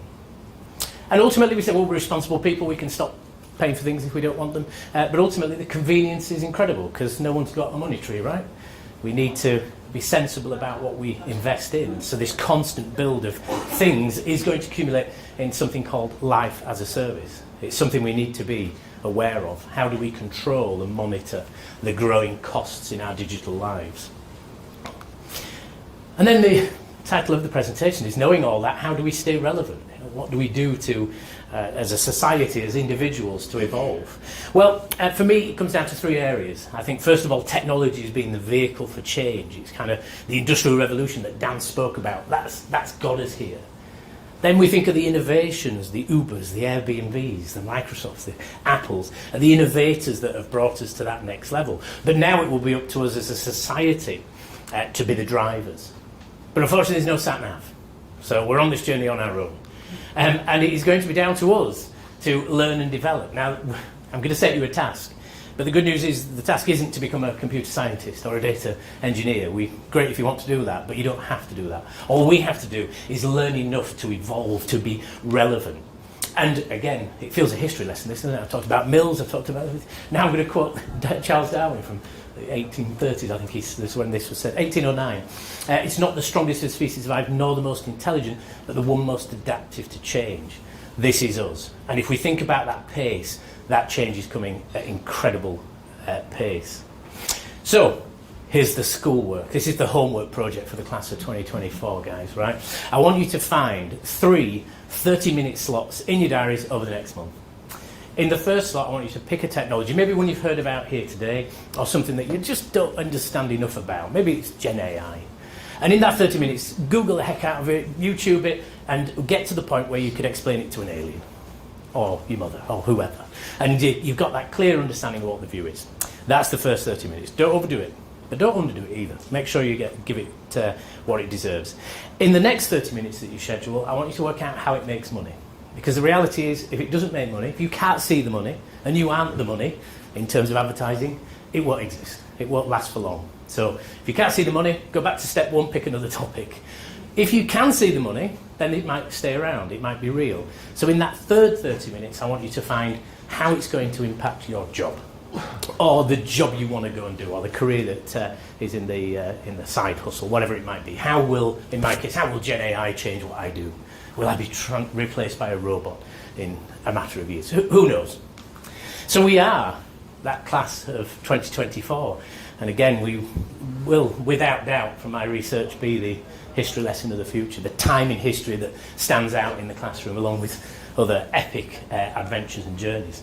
It will be fast, it will hopefully be fun, but I'll leave you with a slight ask as well as the homework, don't forget the homework, is that we always stay interested, we always stay curious, we continue to constantly evolve, but most of all, stay relevant. Thank you very much.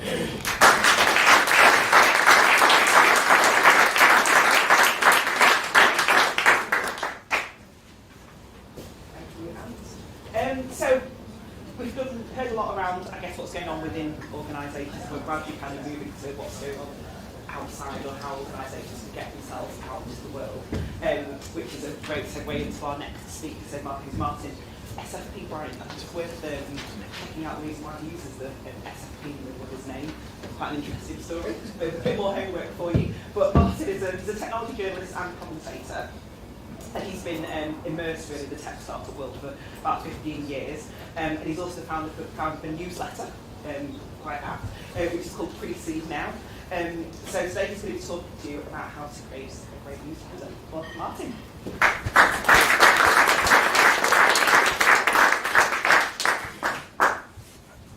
Good afternoon. It's 1 minute past 12. Good afternoon. So then, let's just click through here. And so newsletters, they've taken off massively in recent years. They're a great way to connect with an audience, whether you're an individual wanting to build your personal brand, or whether you're a business wanting to grow your customer base and establish yourself as experts in your field. And the problem is, though, that you're in people's inboxes with everything else that they get, all the other emails they get, and just not just other newsletters, messages from the boss, messages from the spouse, whatever it might be. You've got to stand out. You've got to be something that people can't wait to open. My name is Martin SFP Bryant. I am a tech journalist. I've been a tech journalist for 15 years, covering everything from the biggest tech companies to the smallest startups. And in recent years, I've gravitated towards newsletters. So I've moved towards, away from the web, towards people's inboxes. And here are the 3 newsletters I'm currently focused on. Pre-Seed Now, this is kind of my own main gig. This is a newsletter that goes out every Tuesday and Thursday at 9 a.m, profiling in depth a different B2B or deep tech startup from around the UK. Then I work with a guy called Matt Navarra every Friday on his Geek Out newsletter. This is aimed at social media professionals to give them everything they need to know that they might have missed through the week. And so we get together every Friday and put that together, and it's grown in the last few years an audience of tens of thousands of social media professionals around the world. And Baltic Ventures, last year, they're a startup accelerator in Liverpool. They asked me to put together a newsletter every month, which is all about what they do, but not in a here's what we've done this month, here's what's next month kind of way. More in an engaging, here's some thoughts about the startup world at the moment, things you need to know if you're in this world, but drawing on the Baltic Ventures universe to do that. And so, through all of that and the other newsletters I've done in the past, here are 5 key content-led newsletter tips. And content-led is really important because I'm not talking here about your kind of newsletters and emails, marketing emails you might send out if you're a business. Special offer now on. This is very much the kind of editorial stuff that can really establish yourself rather than direct selling. So, first of all, I mean, this is kind of obvious in a way, unique content. You know, you do like a GCSE business studies, USP for your business is probably the first thing they teach you, maybe. But really, it is so important to give people a reason to look forward to your newsletter by giving them something they can't get anywhere else and something you're uniquely positioned to deliver.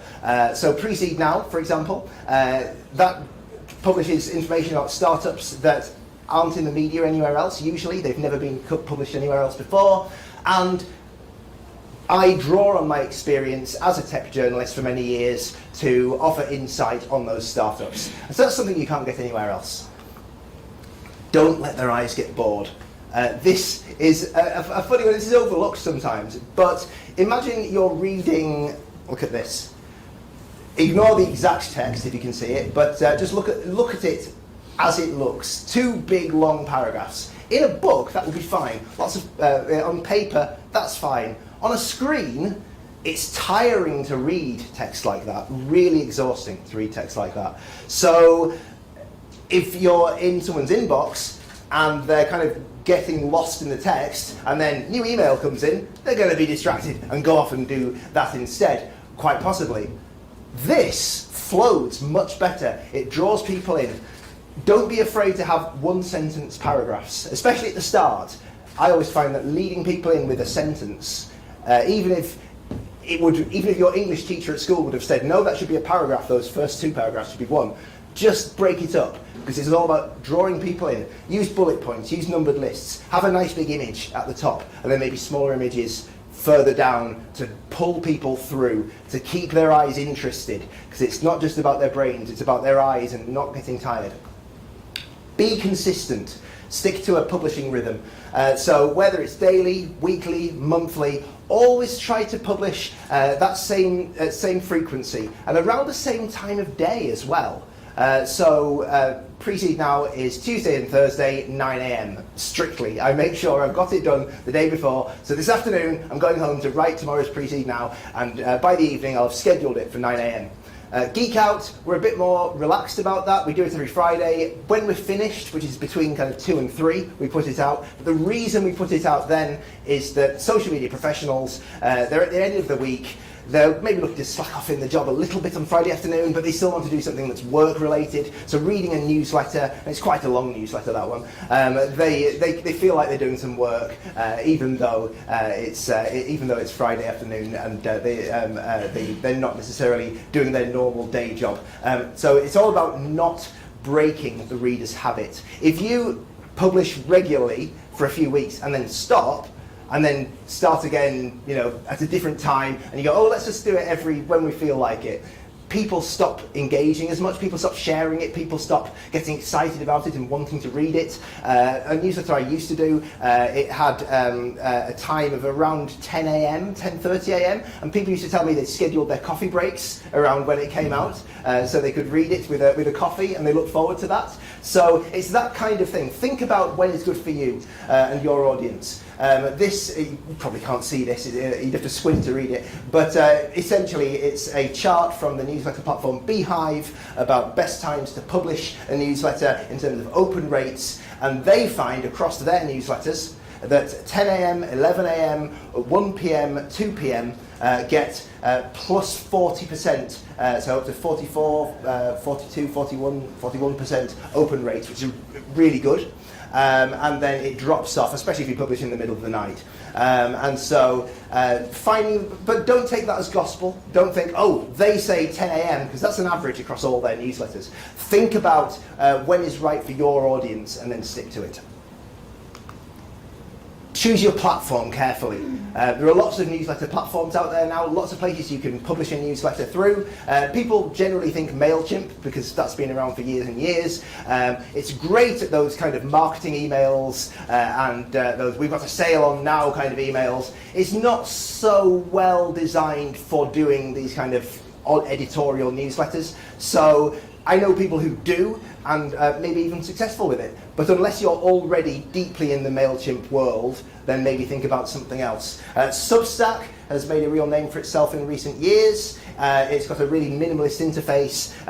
All the newsletters kind of look the same. There's not a lot of customization there, but it gives you some nice tools for growing your audience, for growing through the network of publishers they have, etc. So it's a good platform in that respect. We use Substack at Pre-Seed now, but we're moving. A couple of reasons for that.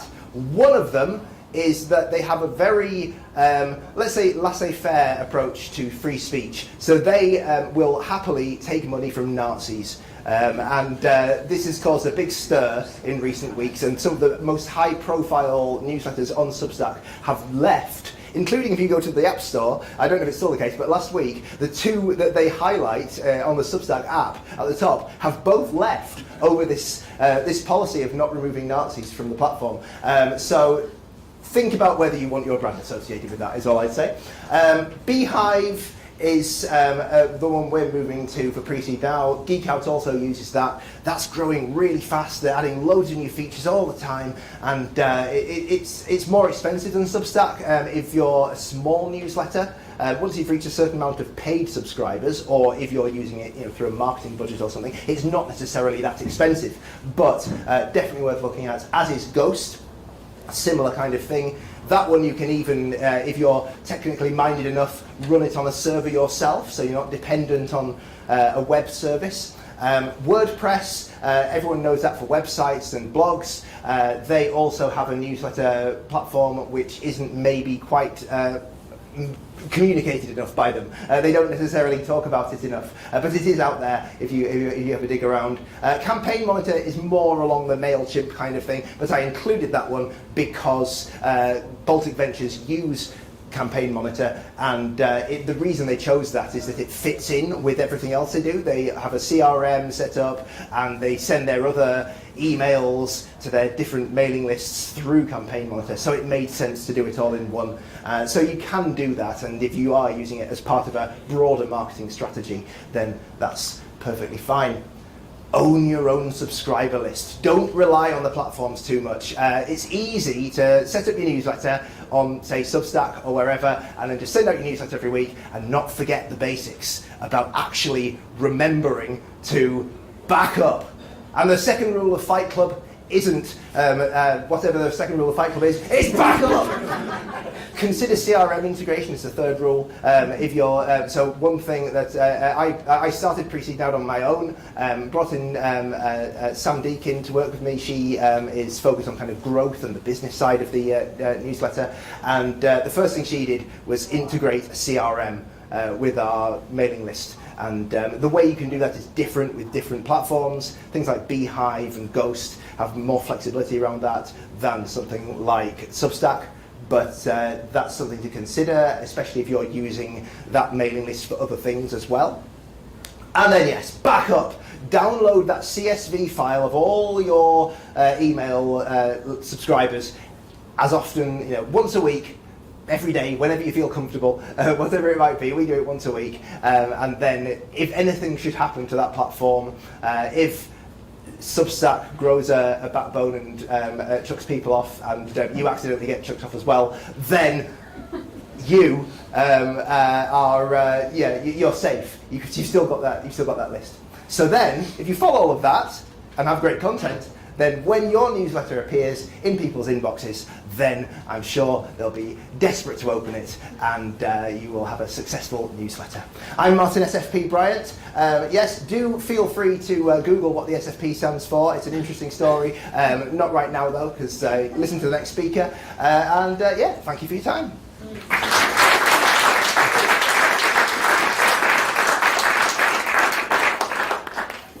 Right, so we're going to go from written and visual content. We're going to move over to audio content now. I'm sure all of you probably listen to podcasts or have podcasts recommended to you.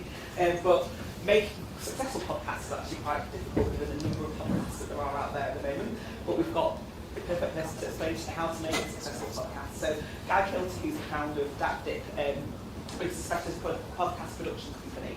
Now, they produce original shows like The Price of Football and The Price of Music, but they also help brands develop and improve their own audio content as well. Yeah.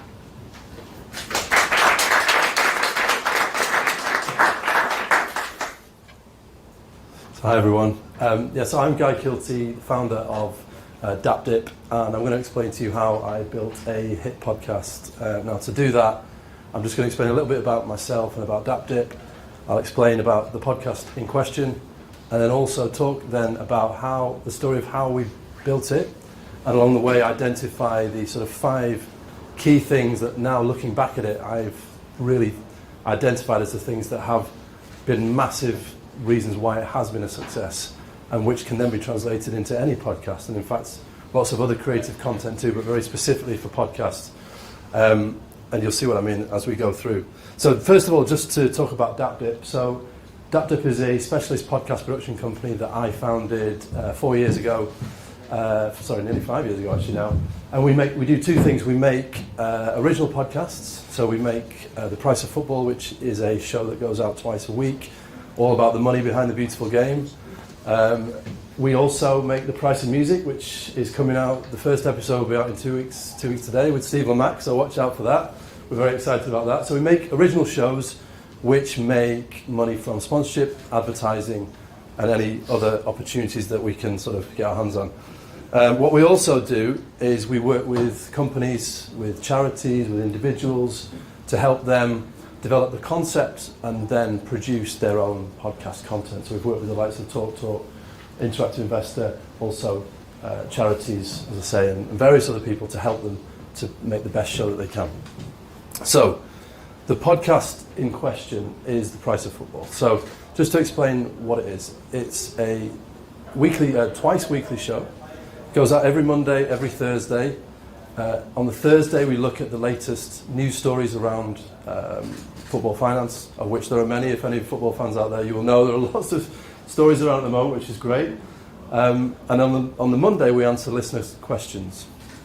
Now, it's presented by these two. So that's Kieran Maguire and Kevin Day. So I very much act as the producer. They are the presenters. Kieran Maguire is a football finance expert. He's an accountant by trade, and he knows the football industry inside out. Kevin Day is a comedian, massive football fan, knows nothing about football finance. So that was a very deliberate decision from the start because, as I'm sure you know, as a former business journalist, business, money news can be quite dry at times. So livening up was a key consideration. And so I really felt bringing in a comedian who could be the audience essentially would be great. And it's worked really well. So since launching with one episode a week, we've now gone to 2 episodes a week. As I say, we're 4 years in, we get tens of thousands of listeners every week. It's now been turned into a book, which was published by Bloomsbury last year. And we've done live shows. That's them at the Lowry just at the end of last year, which, as you can imagine, someone who's from Manchester, that was a very proud moment for myself when we were doing the live show at the Lowry, which was great. So that's the model that we followed, which, as I'm sure most of you listen to podcasts, you'll know that you create a podcast, it then turns into books, live shows, you get an audience. We've also had a replica shirt made, which I was considering wearing today, but I decided not to, it's a bit nippy. So looking now then at The Price of Football and how we made it, and thinking about the key ingredients that have made it successful, I think the first one is passion. So this is if you think about all your favourite podcasts or the podcasts that you listen to, a huge element of it is passion. The people involved in it are passionate about the subject that they're talking about. They're living it in many cases, and that's true for Kieran. Believe it or not, Kieran Maguire, our football finance expert, he gets up every morning at 5 o'clock in the morning and is tweeting about the latest football finance news every day. That's not because he does the podcast. He was doing that anyway.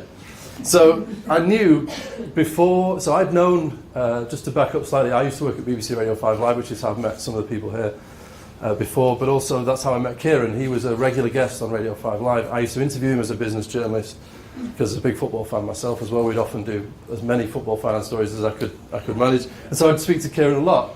And it was obvious, I knew when I'd founded DapDip and I was looking for an original podcast idea, that Kieran had the passion for this subject, which is vital, let's face it. If you're going to make a show once or twice a week, you have to be passionate about the subject.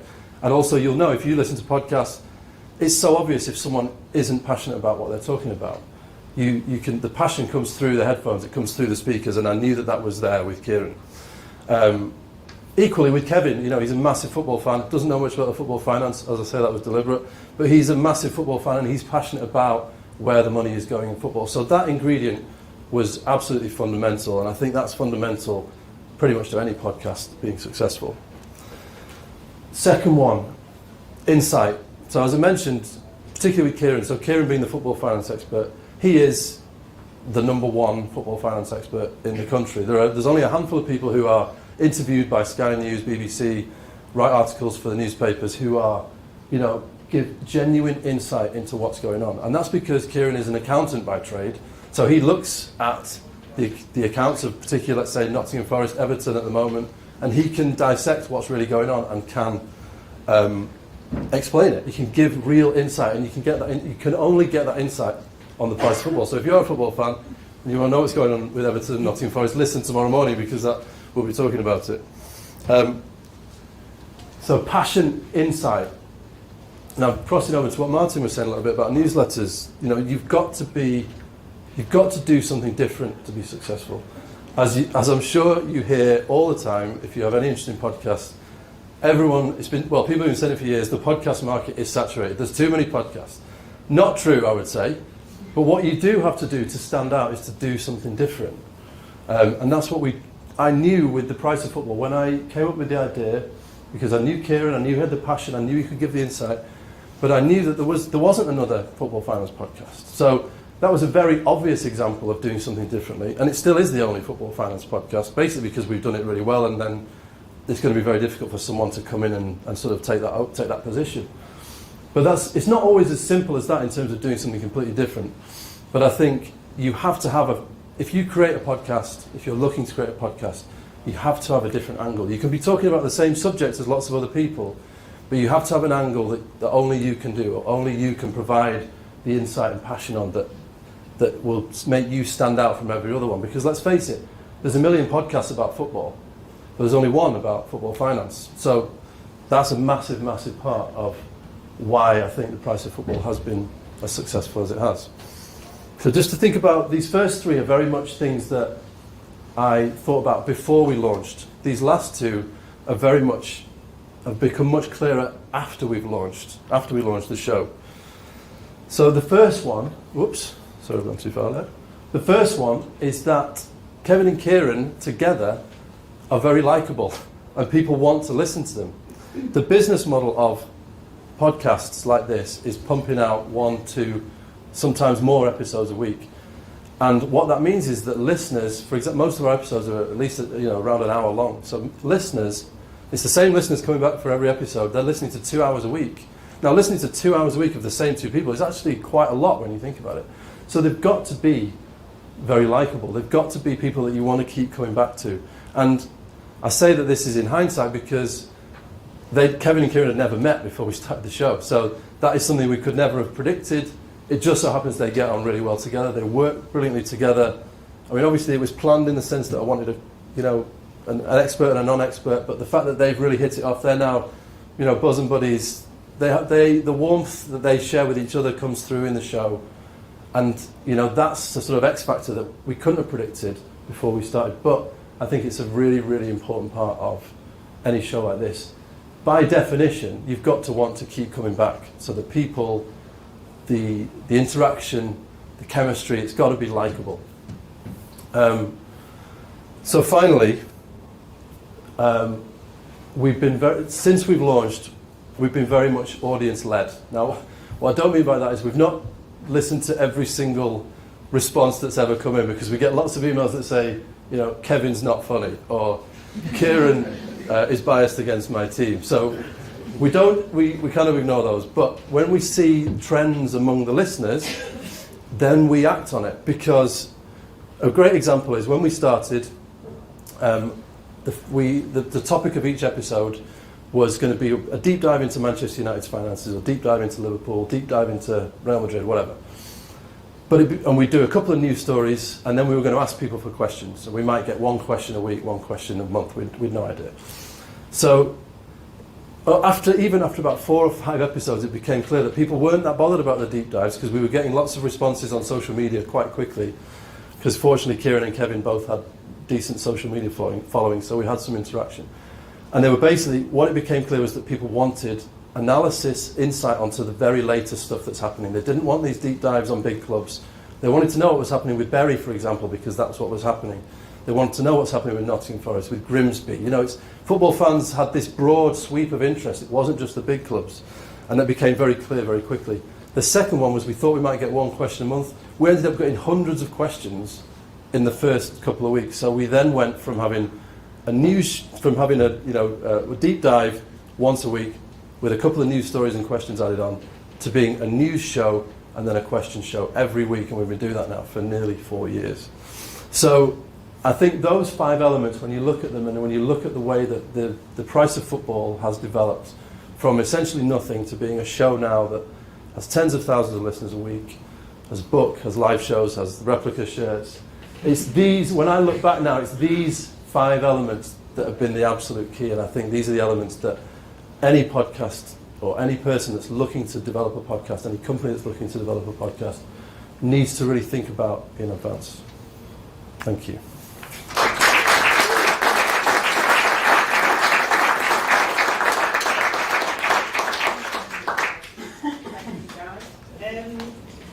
So next up, our penultimate speaker is Alison Jones. So Alison she's the founder of Practical Inspiration Publishing and also the host of The Extraordinary Business Book. As well as that, she's also the author of several books, and her most recent one is Exploratory Writing, Everyday Magic for Life and Work. Thank you very much. I get to go last. Yay! Well, nearly last. Okay, brilliant. How are we all doing? How full is your brain? Like, just give me a sort of visual indication. Oh, it's, okay, so some space. Everybody's there going, oh no, I've got loads of capacity yet. It's absolutely fine. Oh, I didn't mean to do that. Hang on. I think I've just broken it. Sorry, Dan. Yeah, there we go. I pressed the wrong. There's always one. It's always me. That's the thing. Well, the nice thing about it, it's normally me, to be completely honest. So I'm just going to check. Is that you? That's me. Come on up. Then the system works. I'll get the heck out of it. I'll press that instead, shall I? Yeah, no, it is. It's just me. I'm not working. It's fine. It's fine. Excellent. So you have a huge amount of stuff in your brain after today. I'm sure you had a huge amount of stuff in your brain anyway, but you've got a lot more after today. So what are you going to do with that? How are you going to use it? That's what we're going to focus on. Picture the scene. It's a winter's morning. It's cold. You've got somewhere to be and not much time to get there, just enough time to get there. So you jump in the car, you press the ignition key, and nothing happens. You hop out of the car, you lift the bonnet, you look inside, and that's when it hits you. You have no idea what is supposed to be going on in there. You have never had to think about this before, right? Normally, you get in the car, you press the ignition, input. You drive to where you want to go, outcome. I mean, clearly something is happening in between those two, but you don't need to think about that. Right up to the day when it doesn't happen. And if you're sitting there smugly thinking, actually I've got a very good idea of how car ignition engines work, actually, Alison, then I hate to tell you this, but it's just an example. Most of the time, in most of your life, you have no idea what's actually going on. The depths of your ignorance are profound. And so am I. Right? You know, we have inputs. We press the ignition key, we add the yeast, we put the figures in the spreadsheet, we see a face across the room, and then we have outcomes. There's another slide for this, hang on. There you go.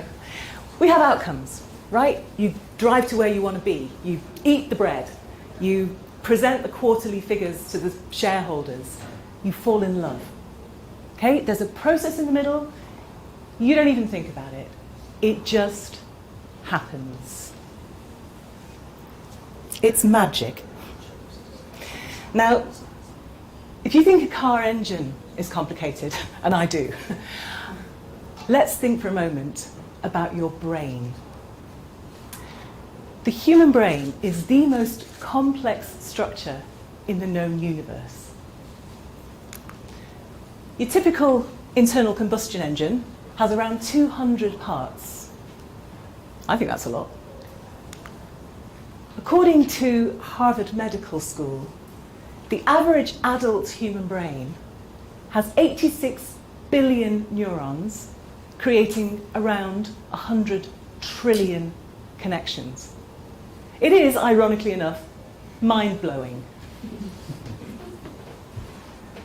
But what's astonishing is that this little bit of kit, this incredible machine, works so brilliantly most of the time, helping you function, helping you stay safe, helping you make sense of the world around you.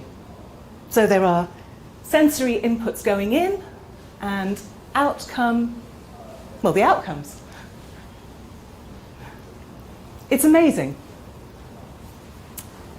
But what happens when those outcomes, those ideas about the world and your place in it, your emotions, your decisions, your actions, when you realize that actually they're not serving you as well as you would hope, or maybe as well as they used to? How do you lift the hood on your brain and look inside and maybe fix things?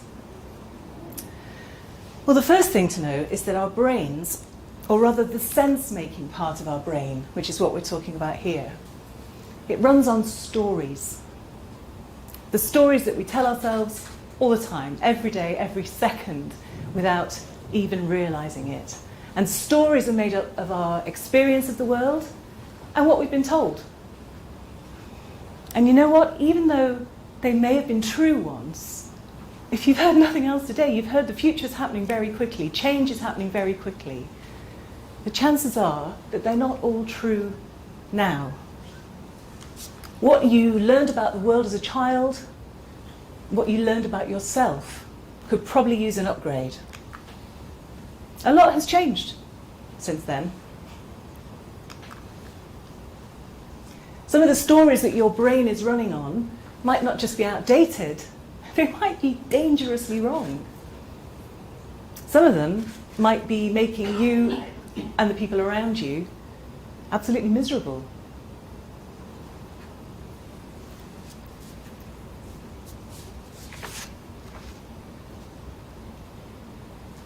So if we can examine those stories, maybe see how they're failing us, then we can work out why we're getting the outcomes that we're getting, and maybe put in place some better, more fit-for-purpose stories that will give us better, more helpful outcomes.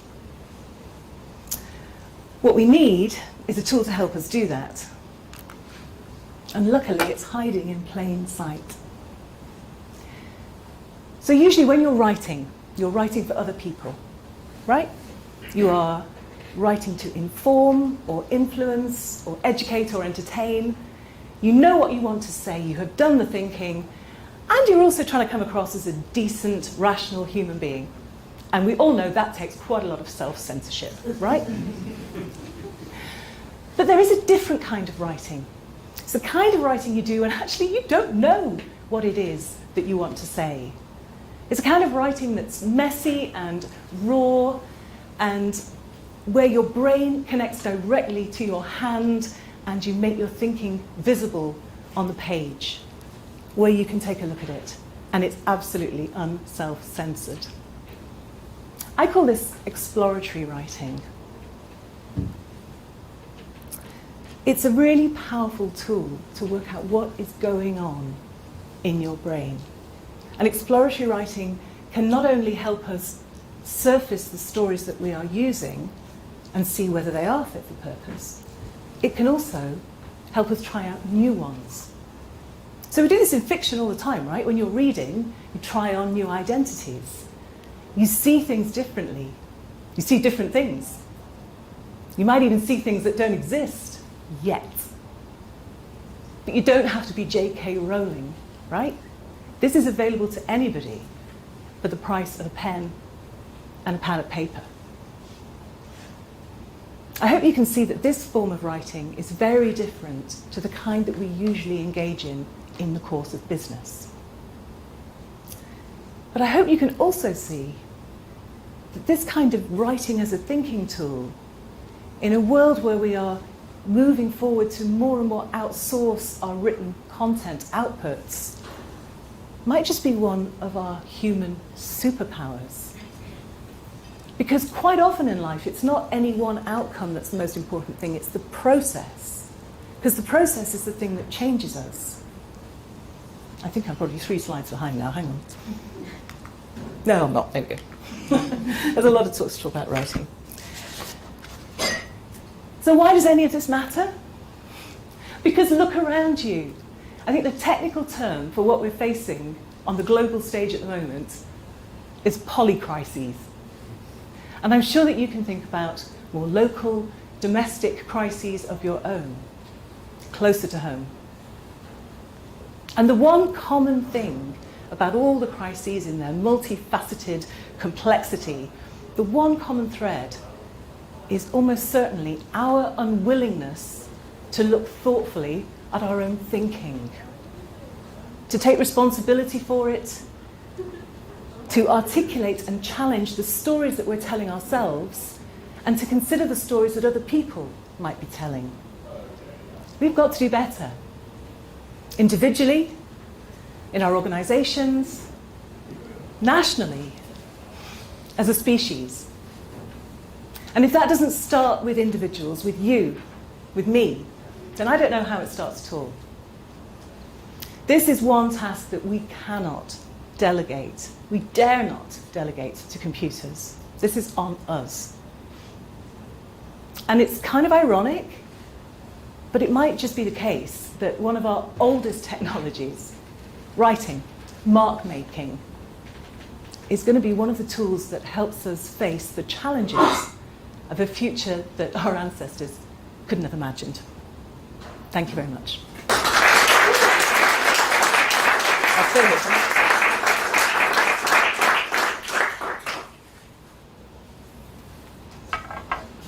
Thank you, Alison. Okay.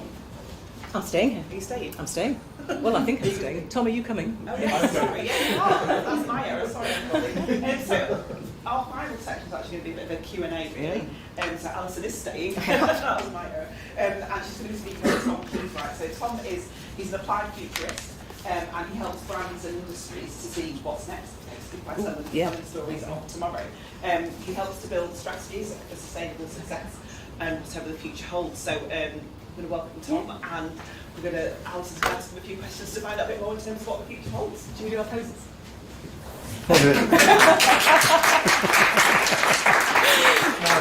Tom, welcome. It's Hello. fantastic to have the opportunity to talk to you. Last time we were speaking was on your podcast. Oh, my podcast. I was so taking notes from the last talk, by the way.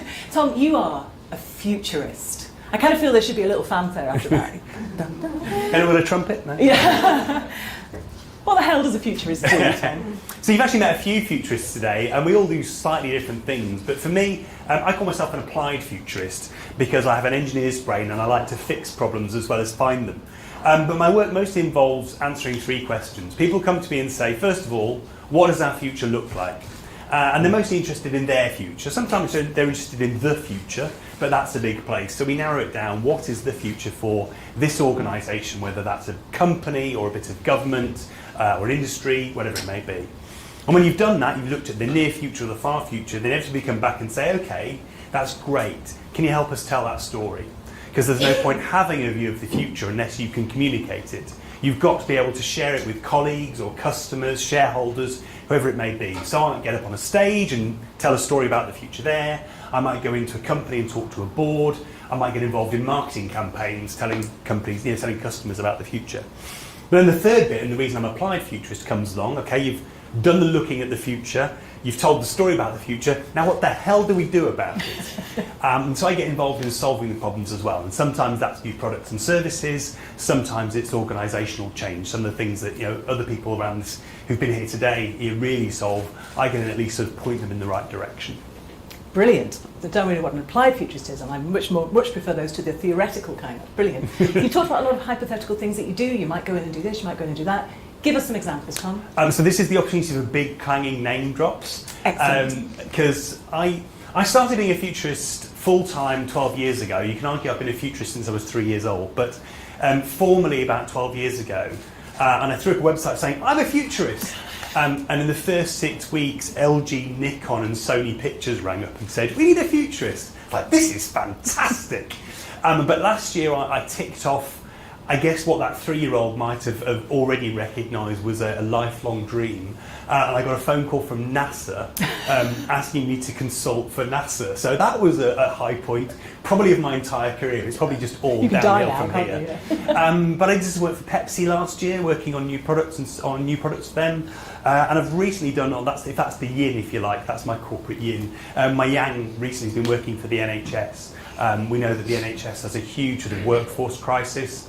And I've been working with them on actually what future skills should look like in care and healthcare, how you find those people, how you train and develop them, how they get that sort of foresight in order to build the NHS that we're going to need in facing a lot of these crises that we've been talking about today. So cool. I love that you've worked with NASA. So when you go into NASA HQ, what do they expect from you? Do they expect you to like bring your crystal ball, or do they bring you a tea with Lee? I mean, what do you actually do when you're futurising? So I used to put up a slide at the beginning of my presentations just to head off the questions you always got at the end. Unfortunately, what I found was that the people who introduced me tended to put those things in the introduction, so I made them look really foolish. Because it's always, can I have next week's lottery numbers? Do you have a crystal ball? And the answer is no, obviously we don't have a crystal ball. And no, it's not just us going, I'd really like this to happen, and it's not just my opinions. Obviously I'm human, there's some of my opinions in there. But it's actually about a tool set. And if you've ever played, role-playing games, sort of your board games, etc., where there's a set of rules that take your thinking in a certain direction, almost like a sort of choose-your-own-adventure book. It's exploratory writing in many ways. Love it. So we use a variety of different processes to structure our thinking to try to answer the most relevant questions. And which tools we use depend on how far out we're looking. So if you're looking really far out, if you're looking sort of 20, 30 years, you and technology, and me and technology, it's just clearly. It's standing next to the computer, that's what's doing it. That's quite astonishing. You've got some sort of field. I don't know what I'm doing. Yeah, so if you're looking really far out, obviously the range of possibilities is enormous. So you've got to use a tool that allows you to explore a huge range of possibilities. We use things like scenario planning for that, which is literally storytelling. Yeah. Scenario planning started in the sort of Cold War era as a bunch of, well, it was largely men, we were drinking brandy and telling each other science fiction stories about what might happen and how you might sort of, combat the threat of the Russians or whoever it was at the time. We're a bit more sophisticated about it now. We use a variety of different ways to structure those stories. And then we tell them back to the audience, we engage an audience and get them to think about how they'd respond in those situations. For the near future, what I found when I became a futurist was there aren't actually any very good tools for the near future, or there weren't. Because when you're looking at the near future, you're probably quite time constrained, you're probably quite resource constrained. You can't spend 6 months looking at what's going to happen in 6 months' time, because it's a bit late by that point.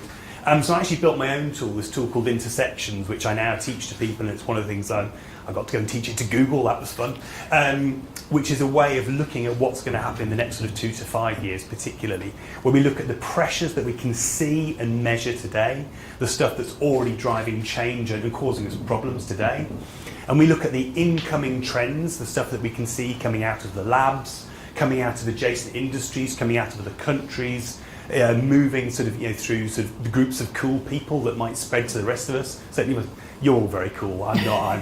I'm always going to be a late comer to that trend. And what we do is we smash the two together, and we say, okay, where does this incoming trend intersect with this pressure that we can see and measure? And where those two come together is where we see these big moments of change. And so we've heard a lot about AI this morning. That's clearly something a lot of my clients are asking about. Why is AI interesting? It's not interesting as an abstract technology outside of a science fiction book.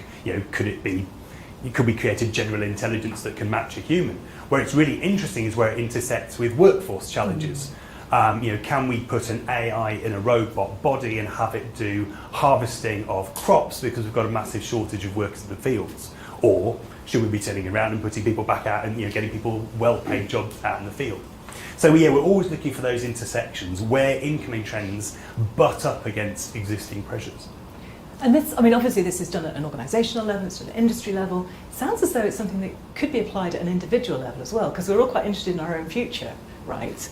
So, Ant has already challenged us to start thinking about the future and how it applies to us and start researching. Have you got any tips that we can take away today? I love Ant's homework piece, by the way. I think that's. You could use exploratory writing. Yeah, it's just saying. it's just a great way to finish presentation, right? And I try and do something similar. I exhort all of my clients to devote 1% of their time to thinking about the future. And that translates about 1 day every 6 months, right? 1 day every 6 months where you step back from the operational, you turn off your notifications, you put your phone on silent, and you do those two things. First of all, you say, okay, what are the big pressures that we're facing right now? And you can do this over a coffee. Go and talk to some of your colleagues and say, what's pissing you off? What's winding you up? What's making you less productive? What's damaging our profits or annoying our customers? Go and find all that stuff. And then you go and grab the trends. You say, okay, what's happening? If we're in law, what's happening in accountancy or vice versa? What's happening in China or Korea? What's happening in Germany that we're not doing here? What are the cool kids doing? What are the startups doing? Where's the cool venture capital going? All of that stuff. And it's amazing how quickly you can do it once you start to gather a few standard sources that you can rely on.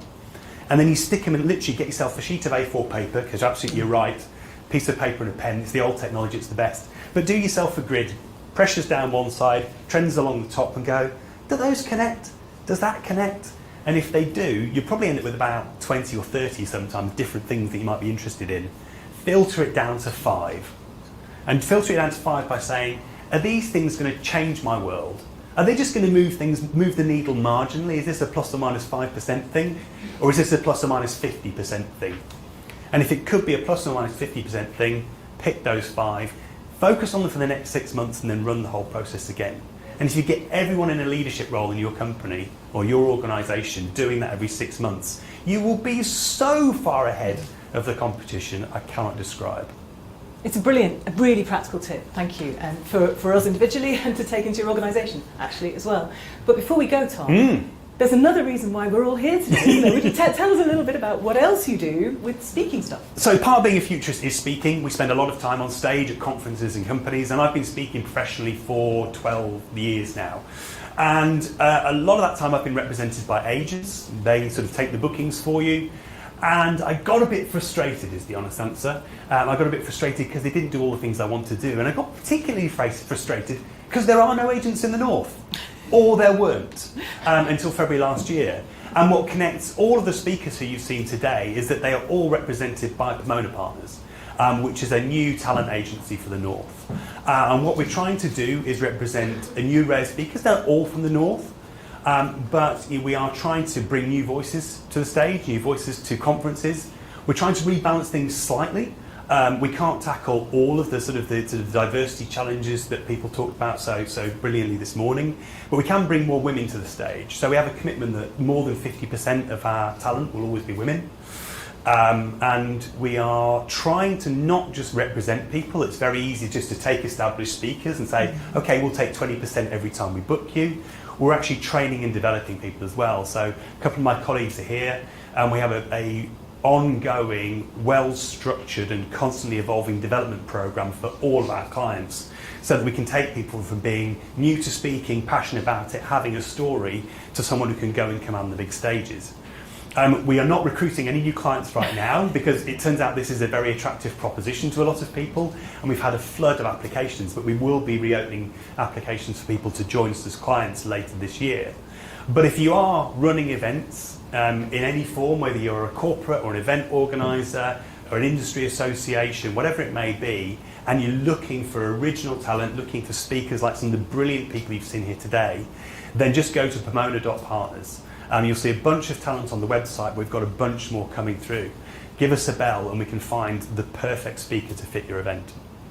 Amazing. Thank you, Tom, and thank you personally. It's great to be part of. Thank you on behalf of all of us here at the back.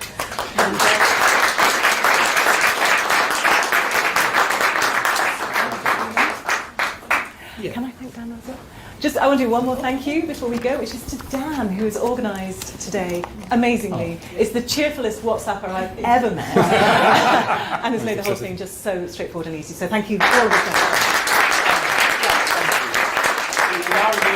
I was about to say, I was going to play something else. Well, obviously, you can tell by that we're coming to an end now, so I just want to thank you all for coming. I think it's been a really, really useful morning.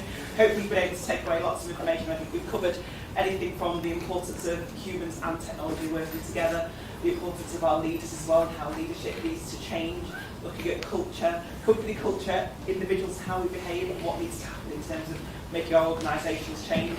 Practical things around making sure you're being consistent in terms of how you stay in front of your audiences, whether that's with newsletters or podcasts. I'd obviously talk about the future, what the future holds, so hopefully you've all found that useful and interesting. We promised that we would offer you insights, intelligence, and more importantly, action, and I'm hoping that you've been able to take some of that away. So thank you very much. Again, I will thank Dan for kind of bringing all of us together to make this happen.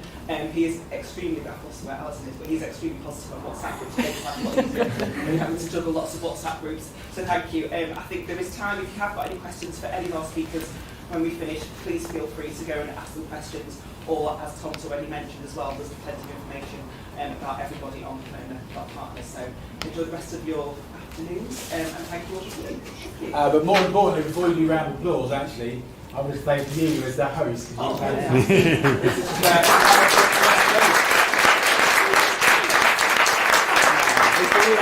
Yes, excellent. Fantastic. Please feel free to use the hashtag provided. I've no idea why it broke at the end. There we go. Has anyone seen The Simpsons a lot? Have you ever seen the Stonecutter episode? I'm showing my age here. Let's all get pissed and play ping pong. It's only funny for me. Everyone else, you just make your way down for coffee, or have a coffee in the lobby, we can network there. Is that okay? So yeah, thanks everyone. Oh, thanks for the live stream too. Thank you. I'm blaming Alison for breaking it.